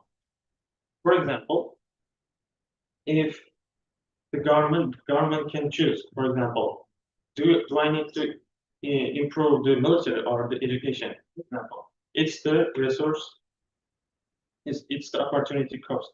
For example, if the military is the one of the main priority for government can spend this money to military.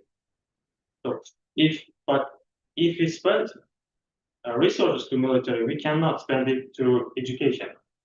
There will be less resource for education. It's the opportunity cost.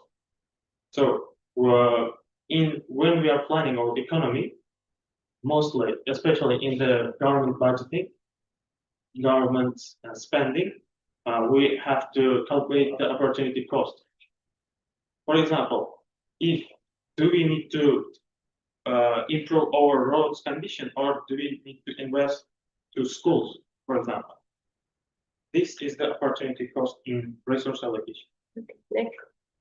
Next question is overfishing in international waters. What is overfishing? Overfishing is the catching more fish than our needs. It's the overfishing.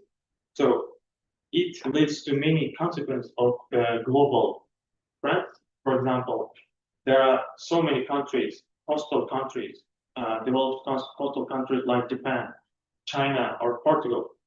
They utilize the resource from oceans by selling the seafoods, for example.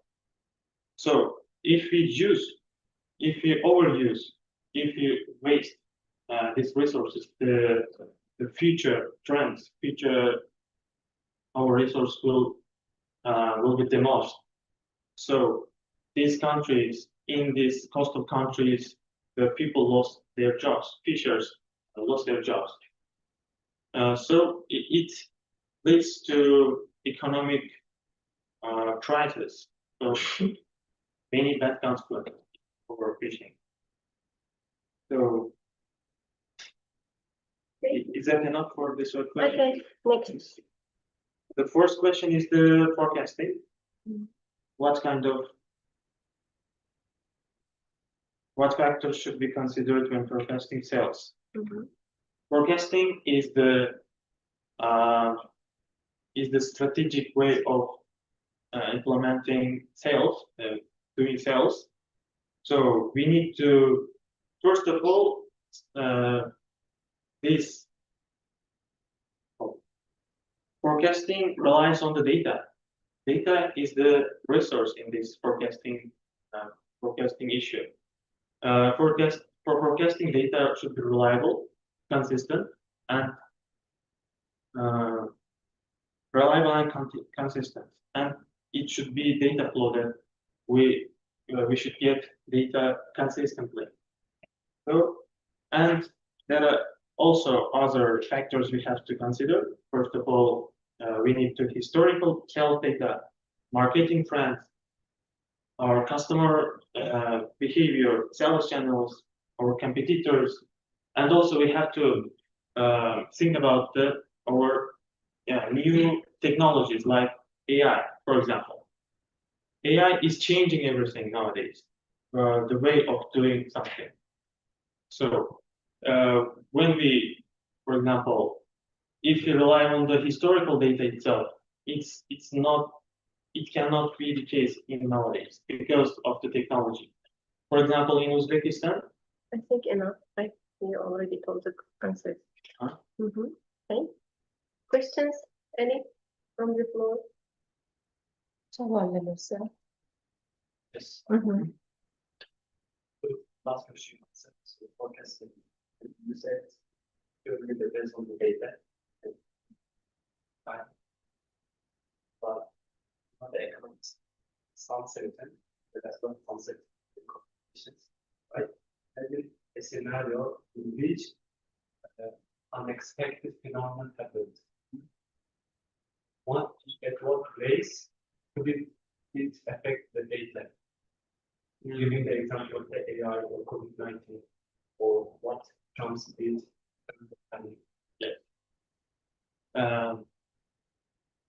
There are many ways to doing the forecasting, implementing forecasting. One of the ways is the regressional analysis.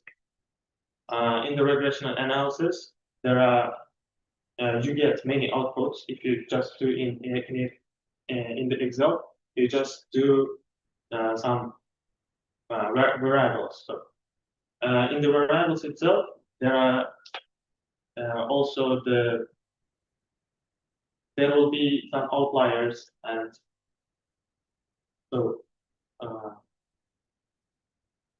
error percentage, let's say. So from this, we can calculate this our prediction.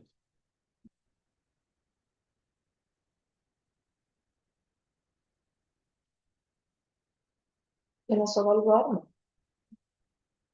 У меня есть вопрос по первому вопросу. У вас первый вопрос в билете по садоводству, правильно? Как вы думаете, на каком сейчас этапе развития садоводства республики, нашей республики? На каком этапе развития? И какие существуют проблемы, связанные с развитием, либо с выведением на нужный уровень развития садоводства в Узбекистане? Существуют ли вообще они проблемы? Okay. Can I speak in English? Да, можно на английском. We are in a way that's changing our traditional way of agriculture to modern one. For example, we are growing fruits and we are not just selling it or selling it, but we are drying it first and adding additional value and then exporting. So we are in a stage that cooperations and the clusters coming the farmers or the businessmen together, manufacturers together, and doing factories like this. So nowadays everyone owns its land, their lands. So governments only control the law, and they can provide some opportunities, not taking their, for example, productions just in the history, not like in the history. So they are coming together and doing operations and clusters and then exporting to another country.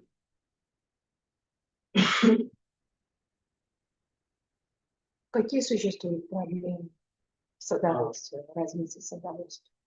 Okay, the main problem, I guess, the main problem is the implementing the rules in the all of the country, overall of the country. So one of the main problem that the government officials themselves don't understand the rules that farmers or farmers have, for example.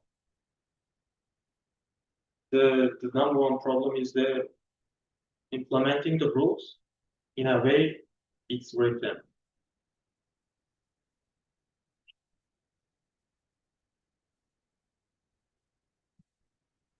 Если есть вопросы, можете задать. Нету, да, у вас? I have a question. On the third question, there is a word international waters. What are they? International waters, but ground, it's the 29% of the world, and 71% of the world consists of water. So the water is ours, not just one country. It's all of the countries. Can you give example? Amudarya, Sakarya, Now, ocean, Ocean. North Atlantic Ocean, for example. Okay. Right.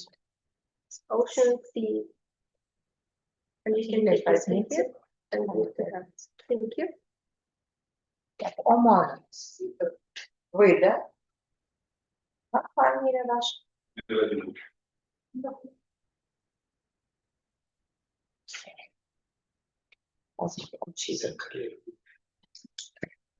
Миродилов, Мирсаид. Да. 11. Здесь В списке вы 11. Так, начинайте. Билет номер 19. Первый вопрос. What are the environmental impacts of agriculture in Uzbekistan? Can you give the ticket, please? Thank you. Yeah, you can continue. Environmental impacts of agriculture in Uzbekistan is very wide and diverse topic. Unfortunately, this happens only, not only, but mostly in a negative way. The reasons for that are usually agriculture entrepreneurs, also known as farmers, that usually think and act in a short-term profit vision, sacrificing stability and sustainable state of environment for the sake of quick profit making, and cutting costs for sustainability tools. One of the great examples of this poor mindset is shown in RLC case, when farming, fishing sectors abuse RLC's livestock resources, water resources, and its land's soil quality to the point of ecological disaster. The next question. How does population growth affect resource consumption? Consumption is directly connected to population amount. Logically, one human being has needs and desires to be satisfied with its living experience. That means that certain amount of resources are spent on a single human being's living conditions, which means as follows, that the more people you have in your country, if we're talking region-wise, the more resources you need to keep them all in acceptable living conditions. That's why even though all human beings are different, they all still have bare minimum amount of resources that are needed to be spent on them personally, individually, which means that more people you have in a taken region, the more resources you need to keep them all satisfied with their living conditions. Okay. The next question. What are the equity concerns in allocating water resources in arid regions? The concern about allocating water resources are that it is very hard to calculate amount of water needed to support the region in need. It is also very challenging to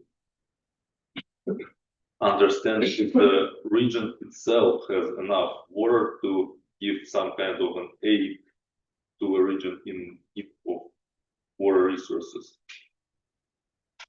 And also it is very hard to allocate resources, especially water resources, equally. Not equally, but it would be right to say fairly, because every other factory, farming land, human being needs its individual amount of water to keep their acceptable level of comfort. It depends on the size and specifics and the functions of a single economical unit. whether it's human being or a factory or some kind of enterprise. So you have to be aware of all of their needs in terms of water resources to understand how much water do they need in a given time period between process of aids. Okay, next. Next question. Why is cash flow projection critical for small businesses? Cash flow is critical, cash flow projection is critical for every business, especially for small type of entrepreneurship. Reasons for that are as follows. The limited, usually very limited, amount of money available for small business owners to invest in the enterprise, which means that cash flow projection helps people in this business process understand what incomes, what sources of income do they have, what amount of income do they have from differently taken sources, and also what kinds of costs are high or low, and which one of them are necessary or not, and which of them could be cut, so the profits could be bigger. What services and products gets enterprise the most profit and helps our owners understand the current situation, analyze the situation, and make the right, impactful decision. Okay. Matyazala. No. And what can be example for cash flow in small business? Cash flow in small business. I think the example would be some kind of a distributed company. Let's say I import some kind of technical production from, and I imported some amounts of this production in Uzbekistan, and now I have to sell it. And I also have to maintain their state, the techniques state of well-being, so I can sell it. So it's all costs. It's all costs to keep it in a good peak. And then at some period of time, I can look at the cash flow projection and see which type of products are selling good at the moment, and I can import them more and cut off the imports of the techniques that I can't sell here. So I can understand what type of stuff my customer wants and on which I should emphasize my focus. And another question, does population growth affect always negatively on resource consumption? Resource consumption, not really. There are advantages for that.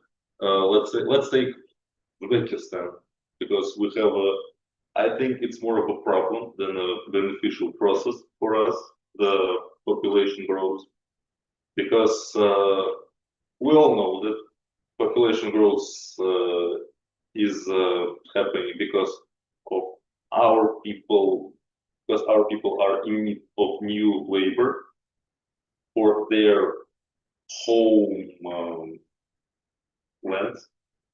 So I'm not sure if it's the right term, but they produce kids. They produce kids, they grow them up, and then they work for their families, some kind of farming land usually.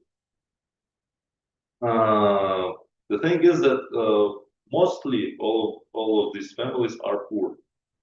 So we are kind of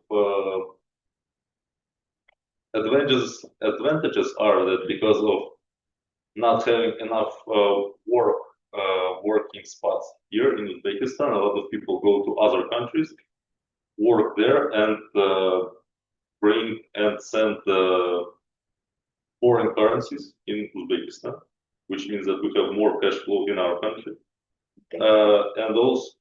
And another advantage is even if most of the population are poor, most of the new population are poor, there's still growing percentage of very wealthy people, which attracts the foreign investors to invest in Uzbekistan because they see that there are people that are willing to spend money on something here, and they see the business opportunity here, and they invest money in Uzbekistan.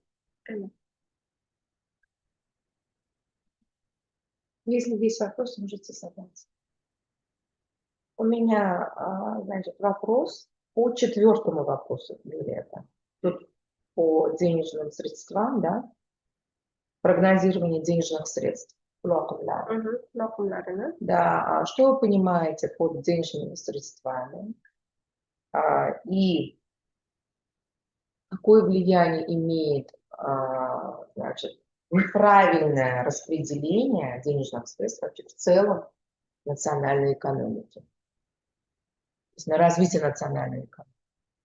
Ну, денежные средства – это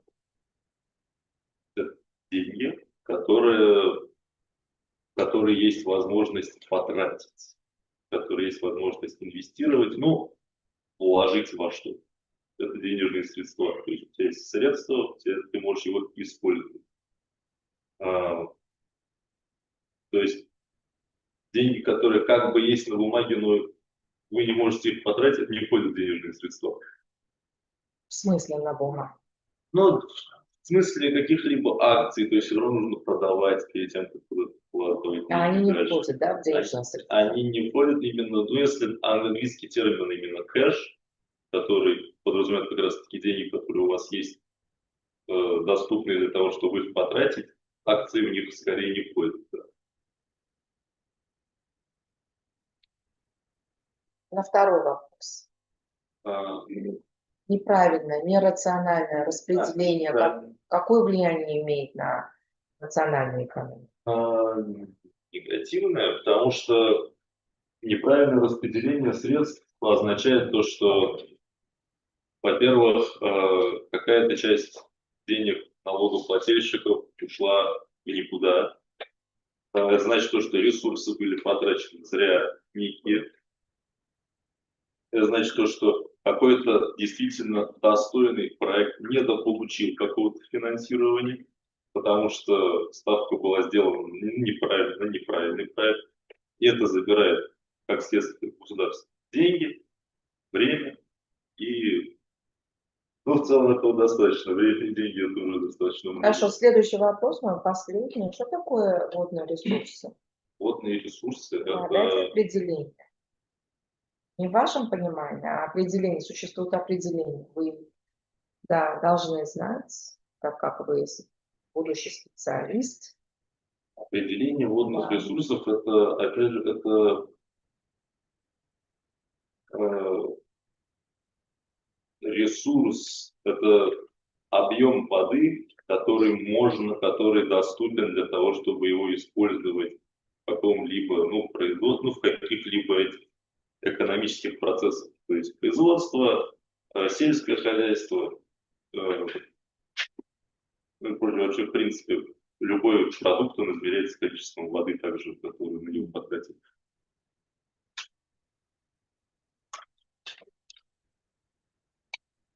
Если нет, подождите, если есть вопросы, уважаемые члены комиссии.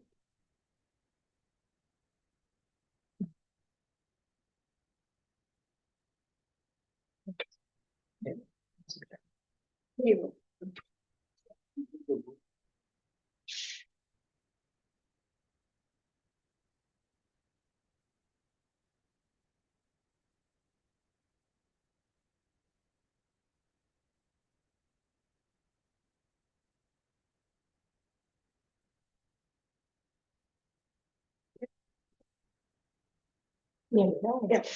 Все, садитесь. Угу.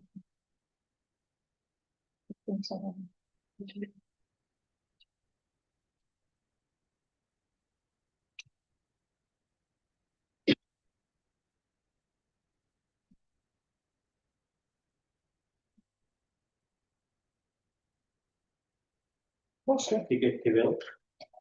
First question, how does technology impact Фамилия ваша? common? Mhm. First question, how does technology impact farming in Uzbekistan? Farming. Technologies they grow and increasing important impact on farming in Uzbekistan. For example, I can count one by one. First one is precision agriculture. In this sector, the farmers can use GPS and these technologies, and farmers can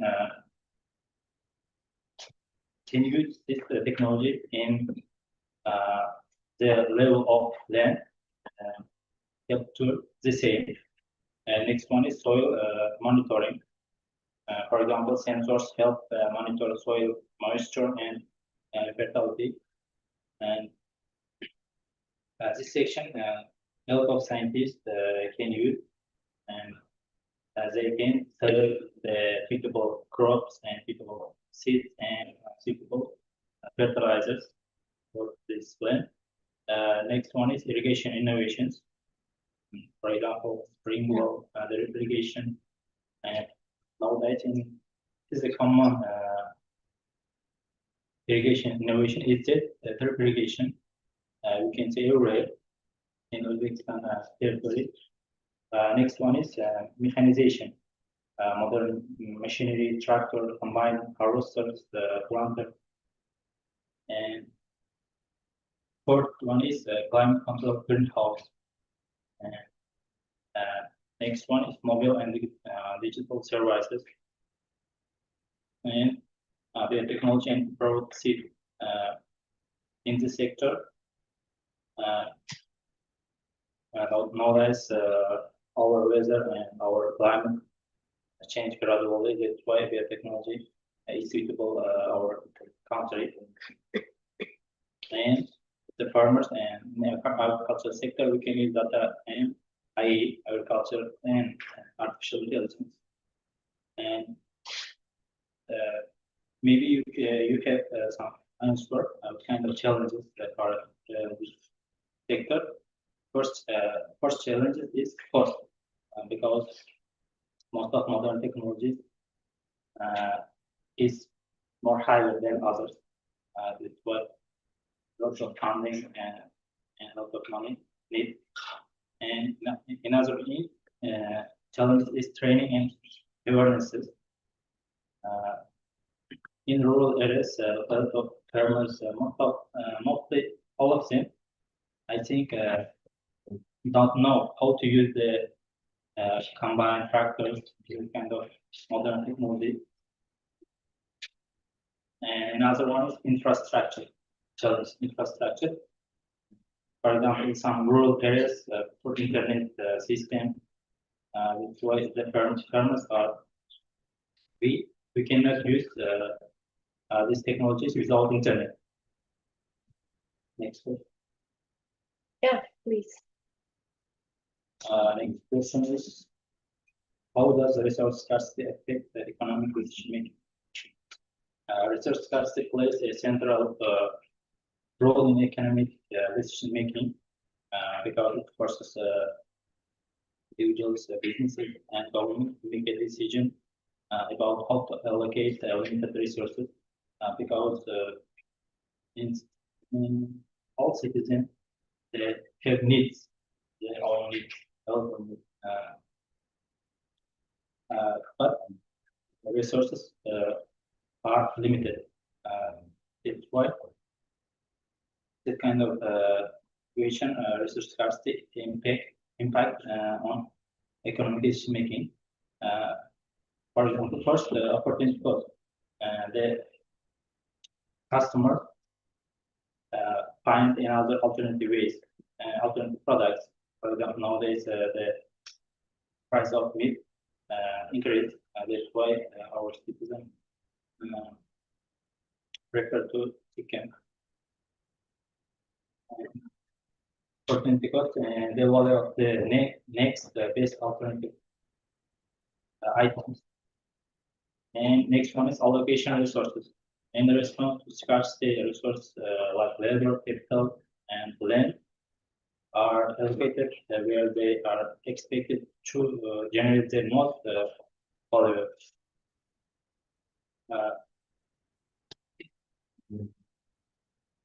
Okay, next question again.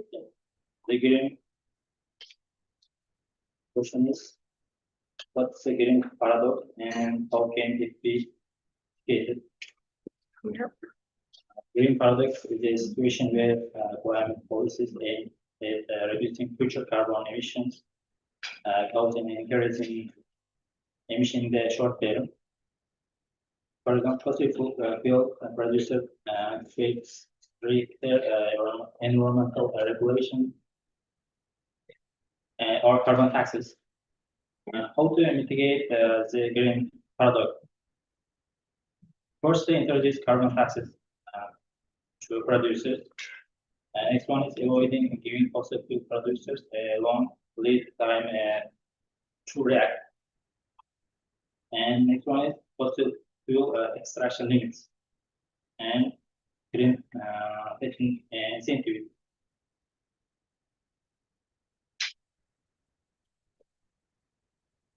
And next question is explain the importance of break-even analysis for startup. Break-even analysis is crucial for startups because it helps determine the point at which business will start to make a profit when total revenue equals total cost.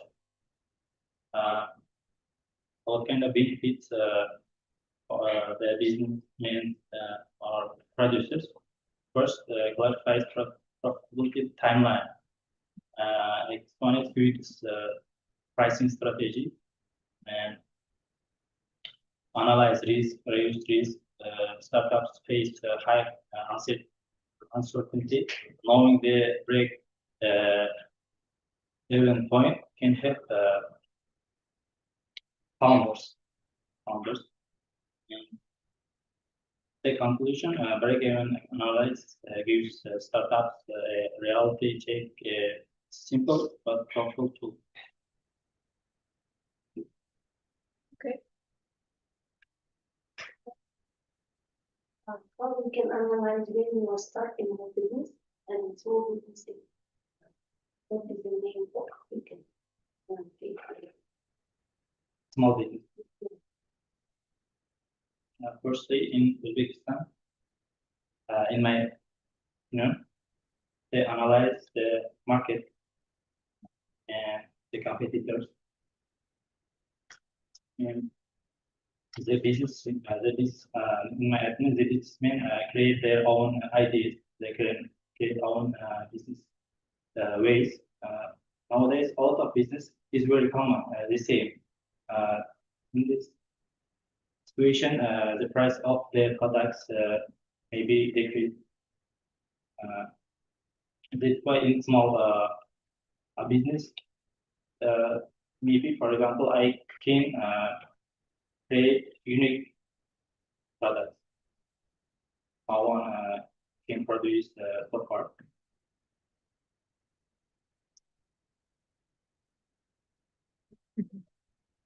Birinchi savol O'zbekistonda fermer xo'jaligida texnologiyalar kuchaymoqda.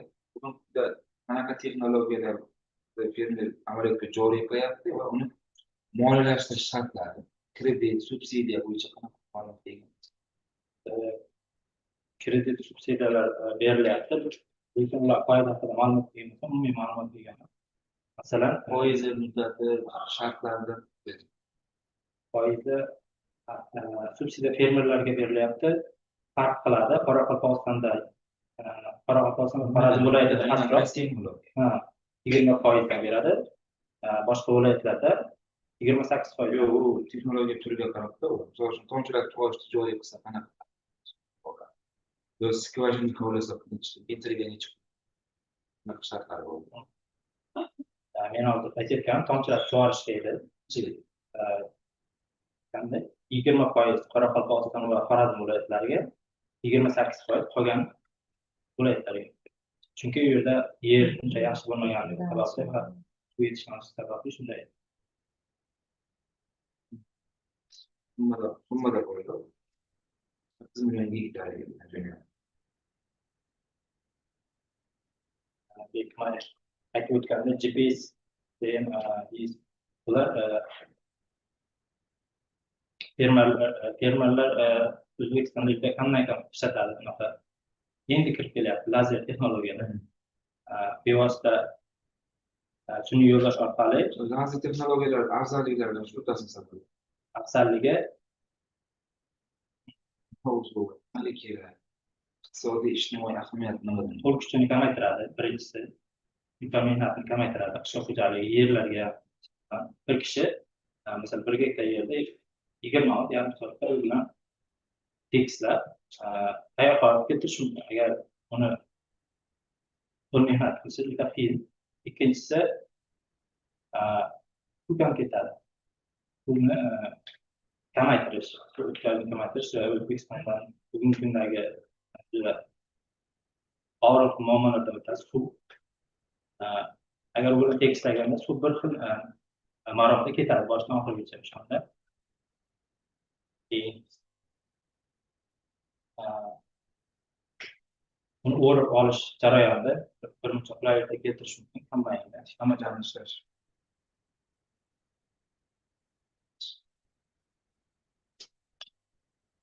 У меня сразу у меня есть вопрос по 4-му вопросу. Это значение. O'zbek tilida? Перевод так. Startaplar uchun zararsizlik tahlilini ahamiyatini tushuntiring degan savol ekan.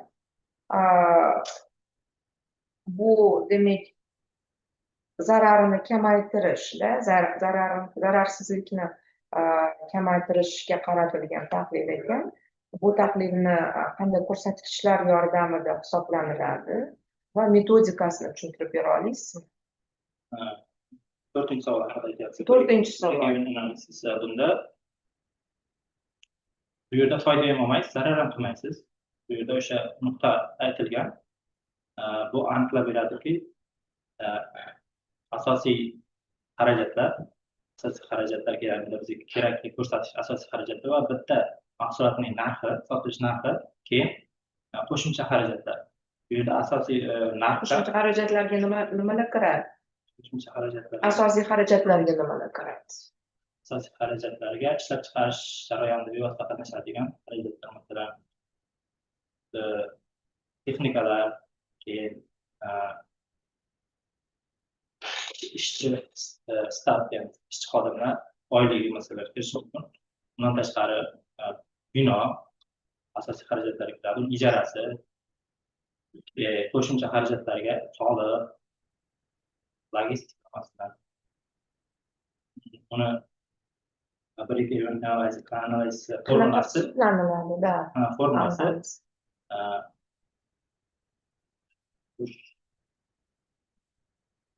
asosiy xarajatni bo'lamiz. Yo'q, mayli hozir ketib yoki yozib qog'ozingiz ko'rsatishingiz. Mayli hozir. Tovar bitta tovar narxidan qo'shimcha xarajatni ayiramiz va chiqqan natijani asosiy xarajatga bo'lamiz. O'shanda minimal nuqta kelib chiqadi. Nechta sotsak, biz foyda ham olmaymiz, zarar olmaymiz degan tushuncha kelib chiqadi. Agar o'shandan bitta ko'proq sotsak, biz foydaga kiramiz, bitta kamroq sotsak, zararga kiramiz degan tushuncha paydo bo'ladi. Savol. Paradoks degani nima deganmiz? Yashil paradoks degan va uni yumshatish uchun qanday choralar bor deb aytdi. Paradoks o'zi nima? Yashil paradoks shu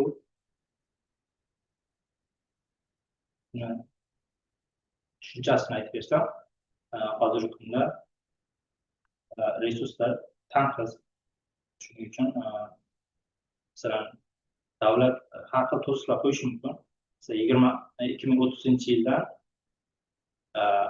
ko'mirning qazib olish narxi masalan har xil soliqlar ko'payadi desa, hamma birdan ko'mirni 2030-yilgacha tugatishni o'ylaydi, tezroq ko'proq qazib olishni o'ylaydi. O'shaning uchun 2030 emas, hozirgi o'sha qonun qoidalar joriy etsa, maqsadga muvofiq qiladi. O'shaning uchun green paradoks bu adashmas 2008-yilda o'ylab topilmagan kirib kelgan. yashil paradoks deganda, green paradoks degani yashillikka intilishni o'zini xarajatlari, qiyinchiliklari bor degani. Va buni qiyinchiliklarini yengish uchun unga turli xil chora-tadbirlar ko'rish kerak. Yumshatishdan davlat subsidiyalar ajratish, kreditlar ajratish, qonunlarni yengillashtirish chora-tadbirlarini, chunki birdaniga hamma quyosh energiyasiga o'tasiz deb unaqa desa, talab bersa, o'toladimi hamma? O'tolmaydi. Argumentlar, ya'ni yaxshi, yomon tomon, paradoks degani shu narsani aytadi. Uni yumshatish uchun davlat asosan chora-tadbirlar ko'rib boradi. Yana savollar bormi? Rahmat. Sizga? In your second question, you mentioned about force scarcity. Like it can, but Chris, how does resource scarcity affect supply and resource scarcity? Resurs tanqisligi talab taklifga ta'siri bor bevosita. Chunki agar hamma tovar va mahsulotlar resurslar orqali ishlab chiqariladi, agar resurslarni cheklaydigan bo'lsak, bevosita talab oshib ketadi. Taklif kamaygandan keyin bu taklifga kiradi resurslar, taklifga talab oshib ketadi, shunda bozor muvozanati buzilgan holatga kelishi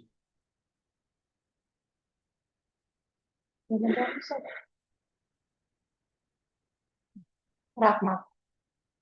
Спасибо. Rustama.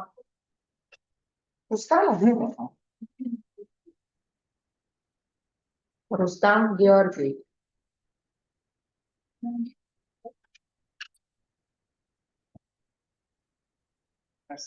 Yeah. The first question is, what role does irrigation play in Uzbekistan's economic practice? So,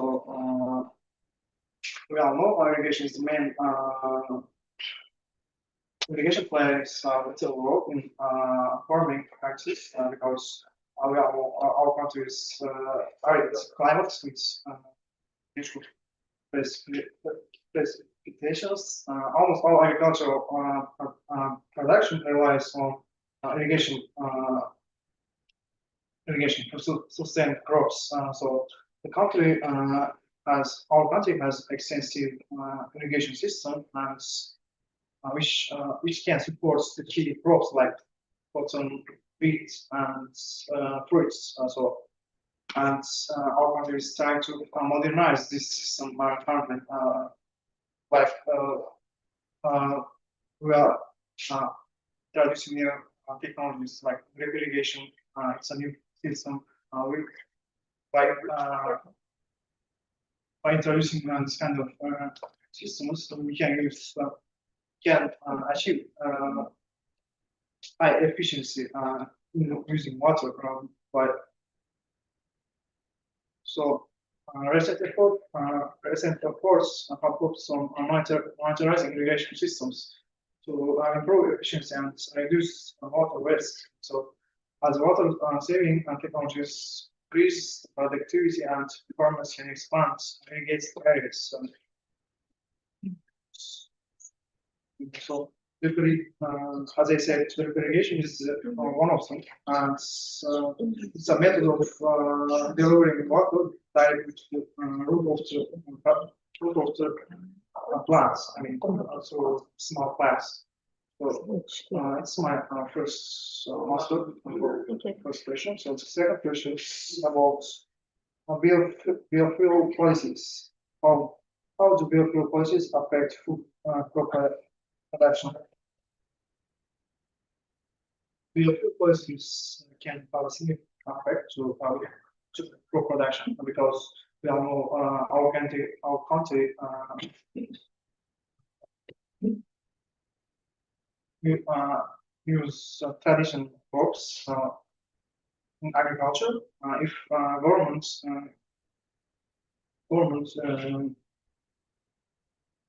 I mean,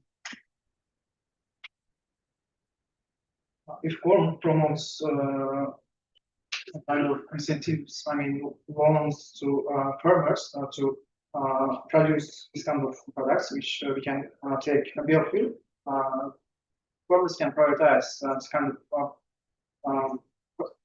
crops first. So in that case, the demands will increase for traditional product. I mean, which we use in daily life. I mean, so we all know every farmers high-paying jobs. I mean, they want basically they want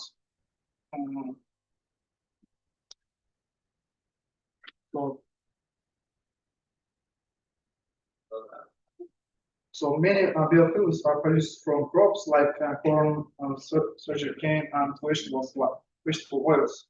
So when government incentivize biofuel production to farmers, so farmers may prioritize these products. So it also increase the demand for biofuel with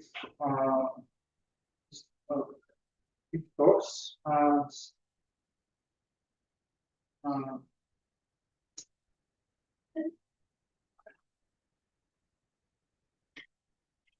so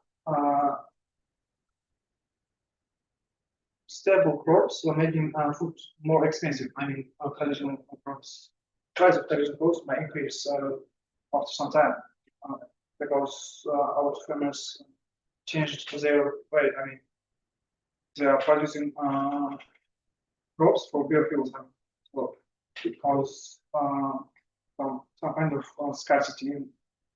And so, third question is about what methods are used to value ecosystem services economically. So there is several ways to value the economic services. So I do remember 4 of them. So the first one is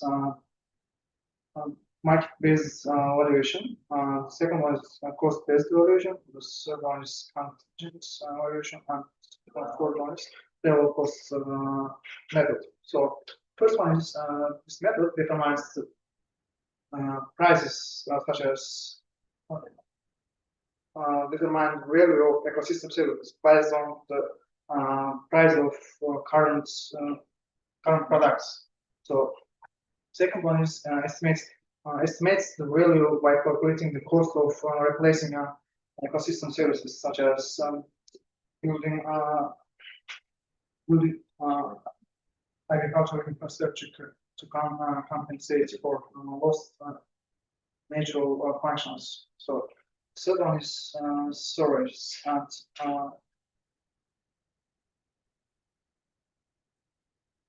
storage to determine their willing storage and individuals to determine their willingness to pay for ecosystem protection or restoration measure of perspective value. So it means people's willingness to pay some changes in economic services like so the third method is accesses like economic value of recreational sites by analyzing how much people spend to visit them, including transportation and budget costs. Okay, next. So, Shortly and clear answers, please. The last question is how do you address potential risks in business plan? So the risk is the main identifying risk is the main point of the business plan, because we are not taught identifying risk. We cannot make any business plan. So because effectively address potential risks in a business, we need to identify that first. We need to, like we can use SWOT analysis to identify. We can use traditional way. I mean, it's like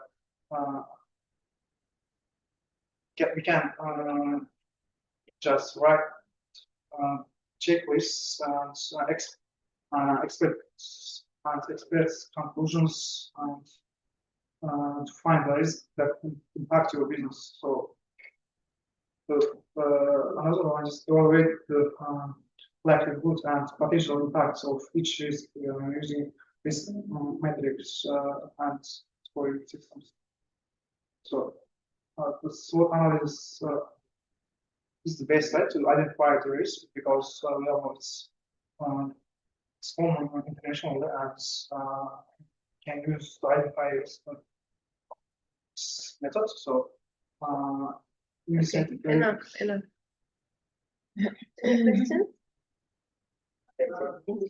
What is the main point when you are writing this project?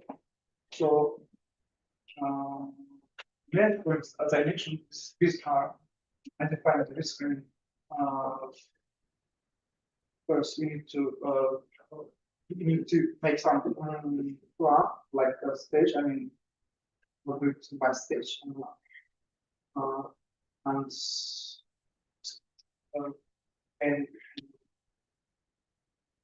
point of the building up. This is what I mean.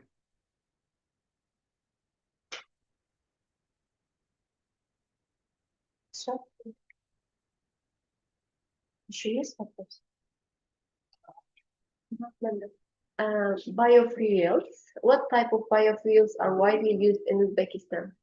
For biofuels, like ethanol. Biofuels.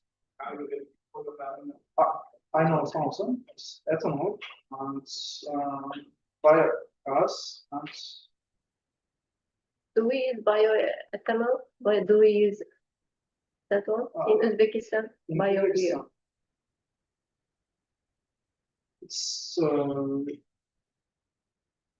Bioyoqilg'i. Qanaqa bioyoqilg'ini ishlatamiz O'zbekistonda? Juda ko'p ishlatadi xalq. Etanol ishlatadi ko'p.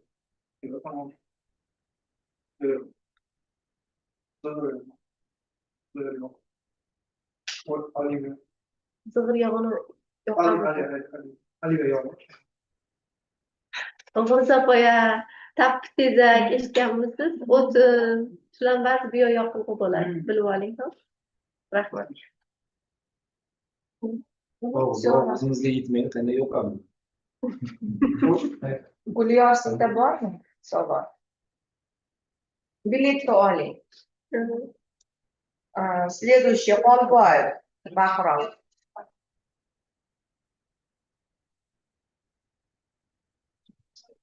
Tщеславная.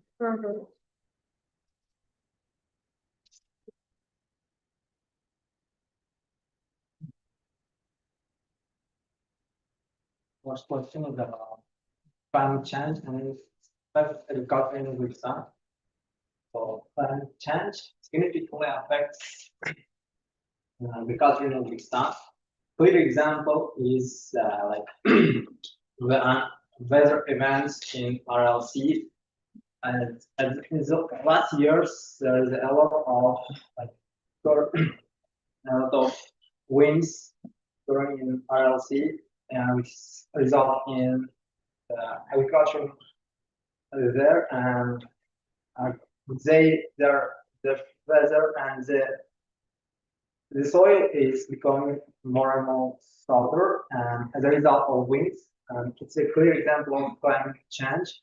And another example is climate change result in some like rising temperature impacts average temperature. This crop yields by speeding up crop growth. I mean, as a result of higher heat, the crop may ripe faster and faster, and which is the result of climate change. So another example. So wet and loss. When it comes to what kind of agricultural products are affected the most as a result of climate change, wheat and cotton are key crops in Uzbekistan and experience reduced productivity as a result of climate change. So, what's all this? Okay, take the next question. Short and clear answer, please. Agricultural extension service is how they like enhance productivity. Agriculture is an essential source, the source which helps farmers to learn about the like cutting edge technologies and to learn about some new techniques, such as like drop irrigation. And yeah, when it comes, it's how it's implementing systems. So it really result in more like better crops, you know, and more like it may result saving our resources, because as long as the farmers are learning about the new technologies, new systems of any sort, and they can save their not only their labor, their resources, I mean their money, and it's a clear example, I guess. Okay, next. Next is about the deforestation, deforestation and its economical impacts. So deforestation has several like severe economic impacts. So which there are short term and long term. So deforestation may drive some people, I mean some people in tropical regions may lose their job as a result of deforestation. I mean their job is related to the trees, and as a result of deforestation they may lose their money and they may be unemployed. I mean, and the next is deforestation has better, some like worse results in climate change. I mean, you know, the trees are consuming trees release oxygen in the atmosphere, and which is very crucial for every people. I mean, everything. So everything, everyone, and it's economic impacts and biological and economic impacts. Yeah. Okay, next.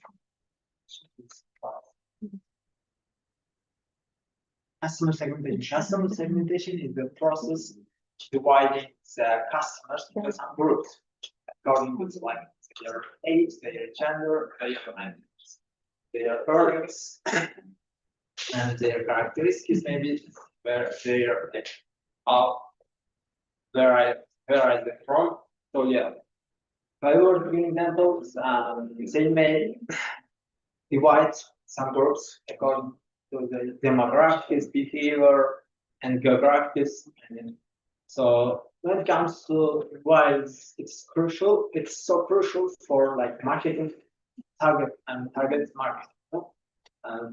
Not all people want some advertisements, especially like the olds don't want too much advertisement, and customer segmentation is very crucial for the marketing. I mean, as a result, I mean, from economic view, and another like another crucial role is that it helps business entrepreneurs to focus on their resources, their capabilities. I mean, as long as they know, as long as they are aware of their opportunities, their customers, they can learn, they can earn much more better. I think enough. Last question was right.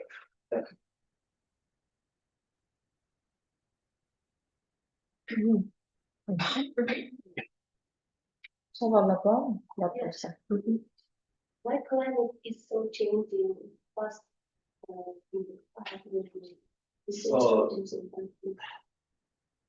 Clear, as far as I know, compared to the last century, there's a lot of cars. There are a lot of cars which they are releasing harmful fumes in the atmosphere, and there's a climate change. Another example is like, you know, we are so consuming,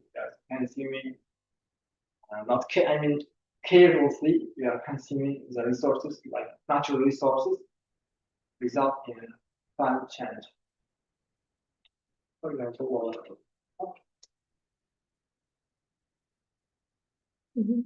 Ikkinchi savolingiz hali qishloq xo'jaligida xizmat ko'rsatish masalasi ekan. O'sha qanaqa tashkilotlar qishloq xo'jaligida mahsulot ishlab chiqarishga xizmat ko'rsatyapti? Xizmat ko'rsatuvchi tashkilotlar bizdan birinchi.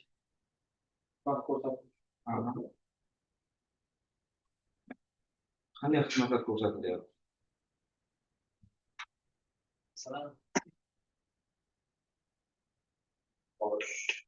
masalan, qanday fertilizer ishlab chiqaruvchi, ya'ni tabiiy o'g'itlar ishlab chiqaruvchi nimalar, tashkilotlar. Masalan, tabiiy o'g'it nima uchun muhim? Tabiiy o'g'itlar masalan to'g'ri yetishtirishga, keyin ba'zida ta'm qo'shish shular uchun shunaqa tashkilotlar tabiiy o'g'itlar yetishtiradi. Ikkinchisi masalan savol tushunimcha, ikkinchisi bir-birigacha tomchilatib sug'orish o'tgan oxirgi yillarda kirib kelyapti. Yo'q, mana misol uchun mineral o'g'itlarga yetkazib beruvchi tashkilotlar, kimyo tashkilotlari, tumanlarda bor. Endi suvni kim yetkazib beryapti? Qanday xizmat ko'rsatuvchi tashkilot? Bu sanoat Moliyaviy resurslar bo'yicha tijorat banklari, infratuzilma shoxobchalari sanab o'tsangiz, bugun qishloq xo'jaligida xizmat ko'rsatuvchi tashkilot. Mashina traktor parklari, MMTP deymiz. Texnika xizmatini ko'rsatadi.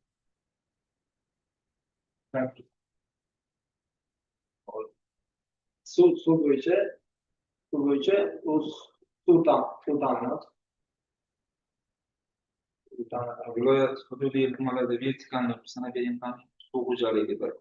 Suv xo'jaligi vazirligidan to pastga quyi bo'g'ingacha. O'zi nima regionlar bor, masalan, Zarafshon regioni, masalan, Vodiy regioni. Zarafshon regioni bo'lsa, Qashqadaryo, Surxondaryo, masalan, shu atroflari kiradi. Shu o'zini suv sanoat tashkilotlari bor, shu bo'yicha viloyatlar bo'yicha kesilma emas, zona bu kesimida tashkil topganda. Keyin Misol uchun suv xo'jaligi bo'yicha davlat siyosatini yuritadigan tashkilot suv xo'jaligi vazirligi. Mana vertikal eng yuqori, endi pastki bo'g'inga qarab to fermergacha sanab bering ham, fermer davlatigacha suv yetkazib berish tizimi. Bu ham suvni yetkazib berish xizmati. Savolingizda davom. Mana suv xo'jaligi vazirligi, undan keyin qaysi kim turadi? Qaysi tashkilot turadi?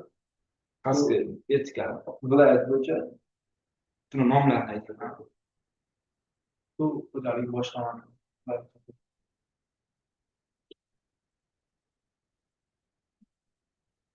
Ikkinchisi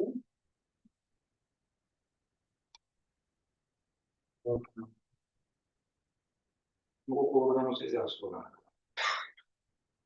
Yana bormi savollar? In your view, can you tell me the main importance of customer communication for small business? Okay.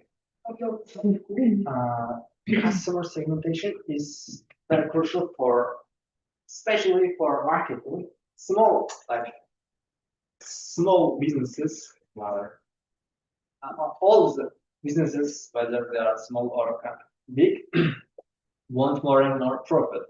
And to earn more profit, they should advertise their product, and whether according to the customers behavior, according to customers allocations, which is very crucial for as long as they advertise, as long as they make them customers aware of their products, they can learn as much as they want. My question is, what are the countries are situated in tropical regions? Very easy question. Yeah, those tropical regions are some regions which accepts sunlight directly. Clear example maybe like African countries. Afrika davlati tropik mamlakatga kiradimi? Central Asia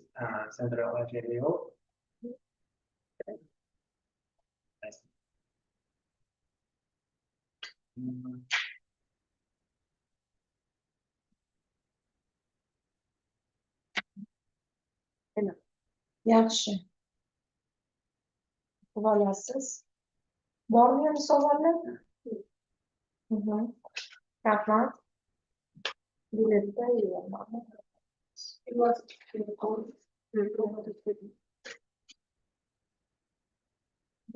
Yusufbayev Shahzodbek. Oxirgi talabamiz. Boshqa. The first question is, what role do cooperatives play in Uzbekistan agriculture? Agriculture cooperatives play an increasingly, significant role in Uzbekistan agriculture sector, contributing to enhance the productivity, resource efficiency, and rural development. The Uzbek government actively supports the development of the agriculture cooperatives through various, programs such as, incentive and tax benefits. Collaboration with international organizations such as European Union and others have facilitated the establishment of the cooperation in various regions in Uzbekistan. This initiative aim is to improve the water and land use in Uzbekistan and to increase the yields and to promote sustainable rural development and agriculture in Uzbekistan. We have more than not sure about the numbers, but we have, I think, more than 108,000 cooperatives today and nearly 1,000 agricultural clusters. In summary, agricultural cooperatives in Uzbekistan serve as a vital instrument for enhancing agricultural efficiency, promoting practices, and supporting rural development.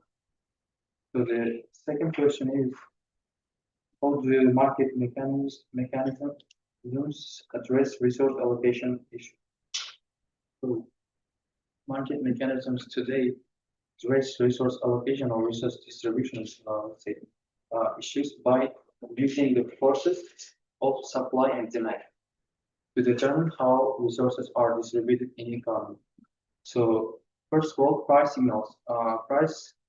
The prices can give the signals to the both consumers and producers.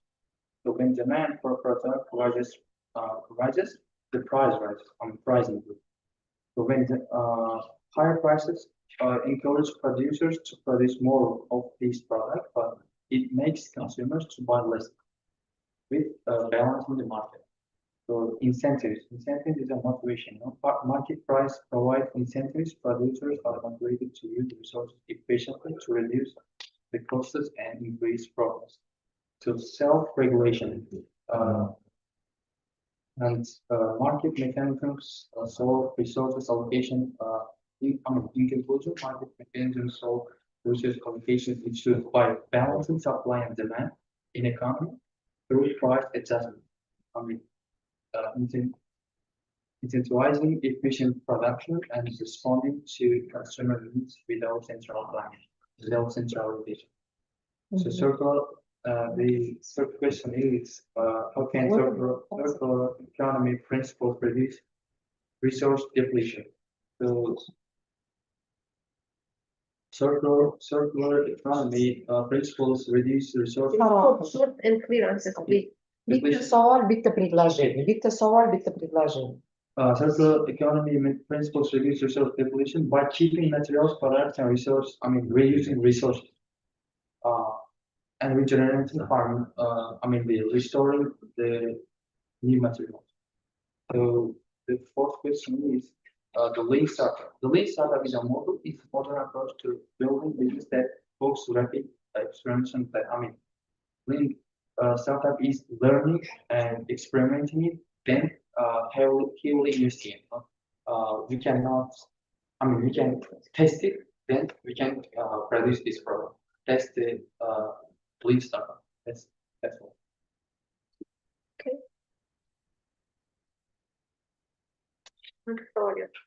Bitta savol beraylik. Birinchi savol agrar qishloq xo'jaligida kooperativlar bo'yicha aytildi. Kooperativni boshqa mulkchilik shakllaridan afzallik jihatlari. Fermer, dehqon, misol uchun klasterga Kooperativ bu ma'nosi bir maqsad yo'lida ko'zlagan holda uyushgan guruhlar va tashkilotlar. klasterlar kimlar? odamni o'sha tashkilotda yoki guruh yuridik shaxslar kamida 70 tadan iborat yuridik shaxslar, ya'ni shunga o'zi boshqa ijobiy bu o'zi o'sha buni jozibalari o'sha nimani olgan maqsadlarni daromad qanday taqsim etiladi? Operativ daromad qanday taqsim?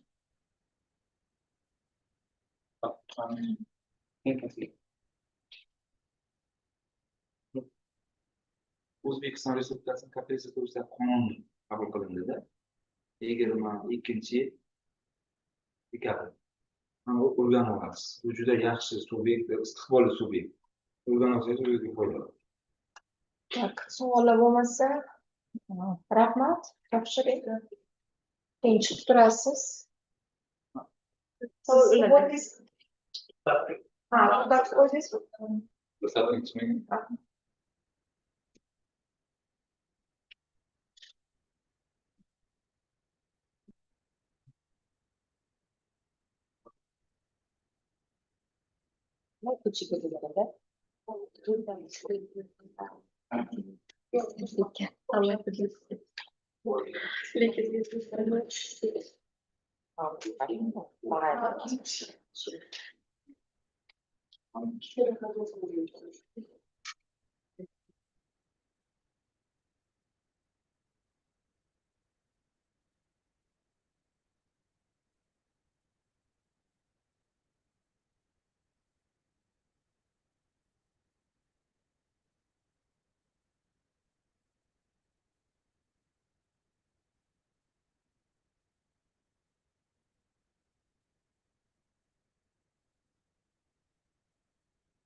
ingliz tilida ham tushunadilar, hammani tushunasizlar-ku.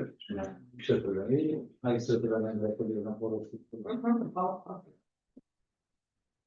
Hurmatli bitiruvchilar, sizlarni yana bir bor ushbu navbatdagi imtihonlar bayrami bilan tabriklayman. Va sizlarni ruxsatinglar bilan demak ballarni e'lon qilsam. Ashurov Javohir 92, Kirdiyor Bekzod 96, Lepyorkina Yekaterina 85, Mamasoliyeva Komila 92, Oychulov Azizbek 92, Omonov Nurmuhammad 96, Xanandarova Mahmuda 75, Rustamov Diyorbek 74, Xolboyev Bahrom 78, Yusufbayev Shahzodbek 75, Murodiyev Mirsayev 94.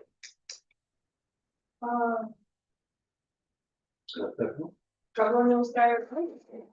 Конечно, можно сказать. Меня не устраивает мой балл. У меня 85. Да, правильно, потому что вы, допустим, на мои вопросы вы не ответили. Я вам ответила. Нет, вы конкретного ответа. Туда, сюда, это не ответ.